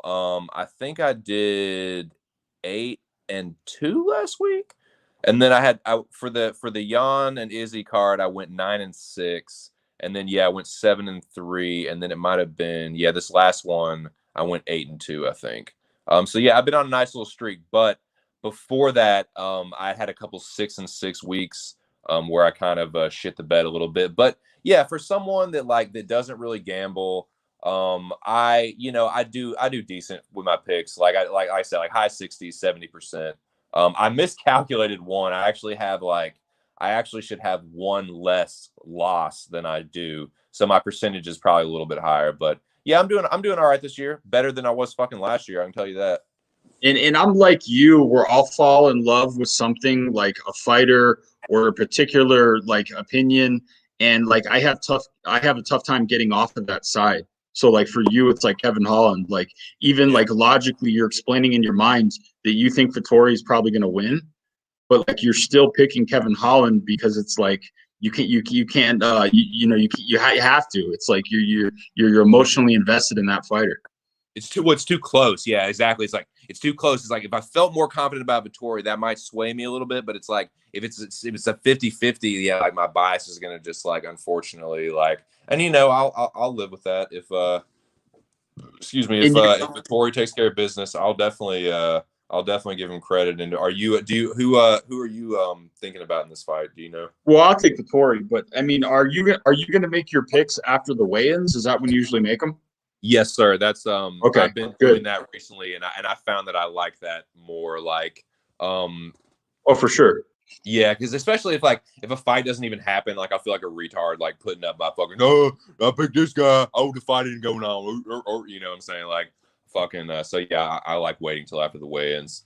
Yeah, in 2 cents. I mean, everything that happened in the past, man, that's not going to happen again. I'll tell you why. Because when I was commenting earlier when we got into it, like I think we only got into it over something like really stupid. Basically, I was just acting like a jackass, just kind of like fucking with you a little bit. And you're just not one of those dudes to fuck with because you might be on some weed, and so I'm not gonna fuck with you like that anymore. Because you're just not that type of dude, man. So like I respect that, and you're not gonna see me like saying anything bad about you randomly. I'll fuck with like Jackie boy because Oh, dude, it's all good, man. I like I said, man, I don't sweat I try not to sweat the bullshit, but I mean, I don't hold grudges, so it's all good, man. Think nothing of it. It's like I said, man. You won't catch me talking bad about you or even like fucking with you at all like that. We're on. You can bust my balls about, dude. You can always bust my balls about some picks and give me shit. Please do. I like that's just how I am. Like I like I'm a ball buster. Like I like giving my buddies shit and I like getting it back. Like. Oh my God, me and Jimmy and Jack have been going back and forth so much about this fucking Michael Chandler and Charles Oliveira fight. Like you're on Chandler? Oh yeah, I'm on Chandler. So dude, feel free to bust my balls about picks all you want to, man. I mean, I might do it a little bit, but like all in like in super like kind of light though, because I don't want to get into it with you or Nick or because a lot of y'all are like good ass people, so for the so like I like talking. I appreciate it. Yeah, likewise, man. You're always welcome on the stream. Well, actually, I think that's a pretty good spot to wrap it up. Dude, I'm gonna be back on Friday. So the fucking All right. man. Well, the fights are yeah. So I don't know when the weigh-ins are on Friday. They're usually at noon, but they might be like early as fuck in the morning. But it's Oh, some because are they starting the fights early this week or something, aren't they? yeah, the fights are at noon on Saturday, so I have no fucking clue when the weigh-ins are going to be. They're usually like at least 24 hours before, so they might be fucking at like 6 in the morning or something. But Sooner the better, man. I hate having to wait for the weigh-ins all week, man. I wish we had like fights every single day. What's up, shit, Mad Dog? No shit. Who's Mad Dog? You know him? Yeah, Mad Dog's a cool ass dude, man. Mad Dog was actually a I've been talking to him on Twitter recently. He's a chill dude. He was in here he was in the stream the other day, yesterday maybe, or Monday. But yeah, he was actually an amateur MMA fighter and amateur boxer too. He's a fucking cool dude. Nice. Yeah, getting yeah, man. But I'm gonna wrap it up here in just a minute, Mad Dog. But yeah, dude, I will be back Friday at some point. I'll make my official picks and then I'll put them out on Twitter. But if anybody knows when the fucking weigh-ins are, I have not a clue. I imagine they'll be early as Christ, but I'm just not sure. Yeah, you got some dope picks, Sense, and I'll be checking in to see what your picks are. I mean, I don't even know whether I have you muted on Twitter or not. I'll probably unmute you just so I make sure that I'm alerted to your picks. But yeah, man, like I was impressed with the picks that I seen that you had, man. You like cleaned up the card in the last couple of weeks. Appreciate it, dude. Yeah, I've been on a nice little streak. I'm definitely thankful for it while it lasts because I'm sure I'll hit another fucking valley here. But that's why I'm not trying. I'm a shit talker, man. I definitely like to gloat a little bit, but I'm not. I'm just waiting. I'm waiting for the other fucking shoe to drop. Yeah. And if you if you ever see me in like Arkansas stream, sometimes I do talk a little bit of shit. I'm a really humble guy. Sometimes I do it just to entertain like the listeners a little bit, Bro, I'm not worried about that shit. Like I Yeah. said, like I have no problem with you. I have no problem with Ark, man. Shout out to Ark. I've definitely been enjoying watching the season of the Mecca. So best of luck to you, and best of luck to everybody else in the Mecca that's still going strong in the Mecca. That is, I might have to get rid of that kid, dude. The genie, dude. He's getting a little cocky. Might have to get rid of him. Please do it. Please do it because I'm telling you, bro. You are boys. If you're listening to this, you will not see a bigger conniption fit fucking thrown in the history of the human race than if that kid has a bad week and gets fucking eliminated. Oh my God. But I think I would be the best person to eliminate him too. Oh, dude. Oh, please do. I'm definitely pulling for that, man. But yeah. All right, man. 2 cents. I'm gonna jump off. I'm gonna let you close up shop in here.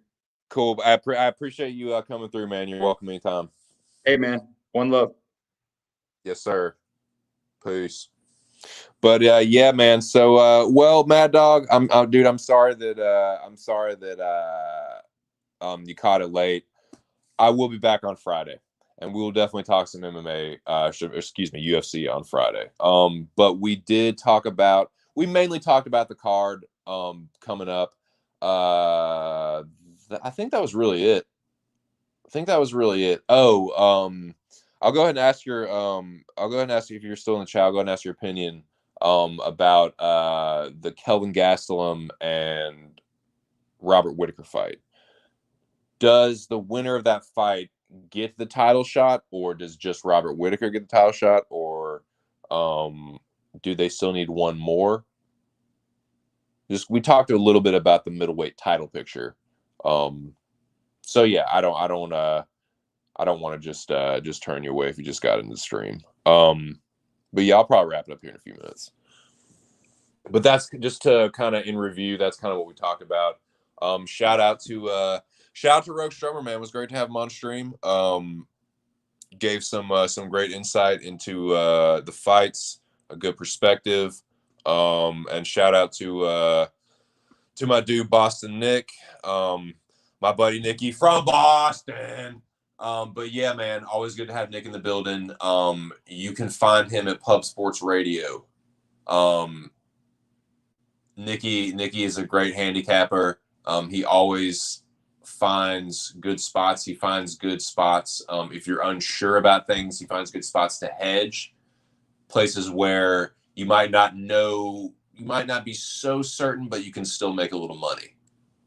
But yeah, all those guys over at Pub Sports Radio know what the fuck they're doing.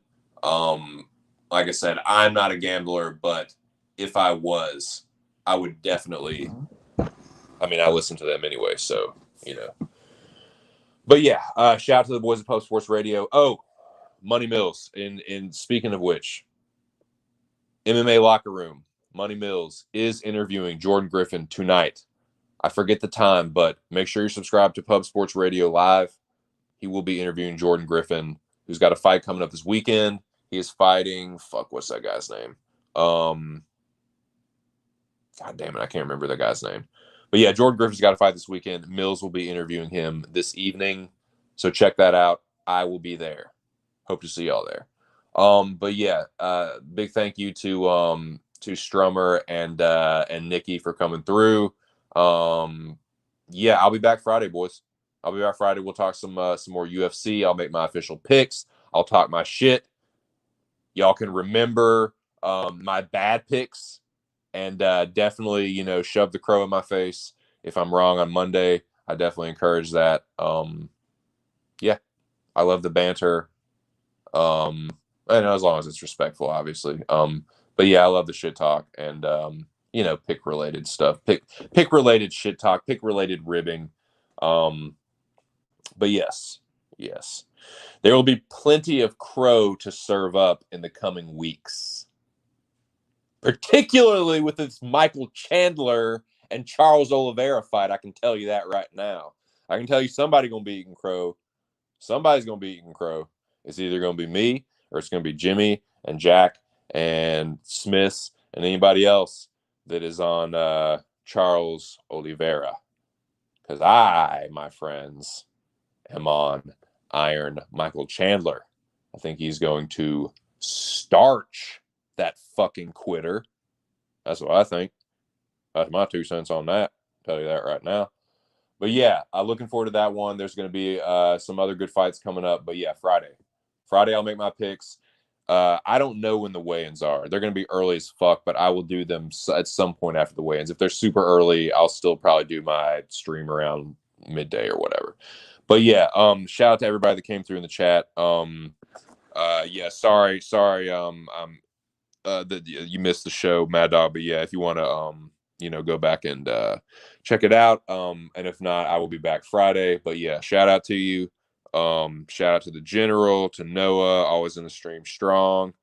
Yeah, everybody check out Mad Dog MMA on Twitter. He's a good dude. He was actually a fighter. But yeah, he's got a lot of good MMA knowledge, and he's a chill brush. Hector Rodriguez, thank you for coming through the chat. Debate, good to see you as always. Make sure you check out Cage My IQ on Twitter, and be on the lookout. Check out his channel as well. And Mad Dog as well. I think yes, Mad Dog has a YouTube channel as well. Pretty sure it's Mad Dog MMA. If it's not, if I got that wrong, feel free to post your channel, and that goes for anybody, man. Feel free to plug your shit, promote your shit. It doesn't bother me in the slightest. And because I go through and I read all the chats anyway, so I'll just give it an extra shout out. So feel free, if I got the name of your channel wrong, I apologize. Feel free to let everybody know where they can follow you at. I try to do my best to keep up with everybody, follow and retweet and all that shit. But yeah, if I forget, I apologize. He says title shot for both. I agree. Yeah, and I feel like Kelvin doesn't necessarily have the win streak that Whitaker does, but if he beats Whitaker, I feel like Whitaker would definitely deserve it. And if Kelvin smokes him, I feel like you got to give it to Kelvin. But yeah, my dude Dried Spicy, of course, man. Shout out to everybody on the fucking West Coast. Shout out to everybody all across the country. Shout out to the neighbors up north. Shout out to the neighbors down south. Shout out to the neighbors across the pond, to the UK Connect, to all of Europe, all of Asia, all of Africa, worldwide, international, Oceania, The homie Nick Alexander was in the chat. I saw you, Nick. Good to see you as always. Hope everything is going well in the land down under. But yeah, man, y'all the shit. Y'all the best. Some Solution. Good to see you. Hector Rodriguez. We had another Owen. Fuck, what was his last name? It was the first time I remember seeing him, or one of the first times, I think. Jimmy, good to see you as always, my friend. I cannot wait to see which one of us is going to eat it with this fucking lightweight title. But that's going to be a good one, man. That's going to be a fun one. But yeah, Owen, I forget your last name, but thank you for coming through the chat. I appreciate it. Anyone else, if I missed you and you came through the chat, I apologize. Thank you. Y'all are the best. Yeah, I'll be back Friday, boys. So yeah, make sure you all support each other. Figure out each other's platforms and go support. Like all each other's videos. Follow each other on Twitter. Blah, blah, blah. Y'all are the best. Hope to catch you Friday.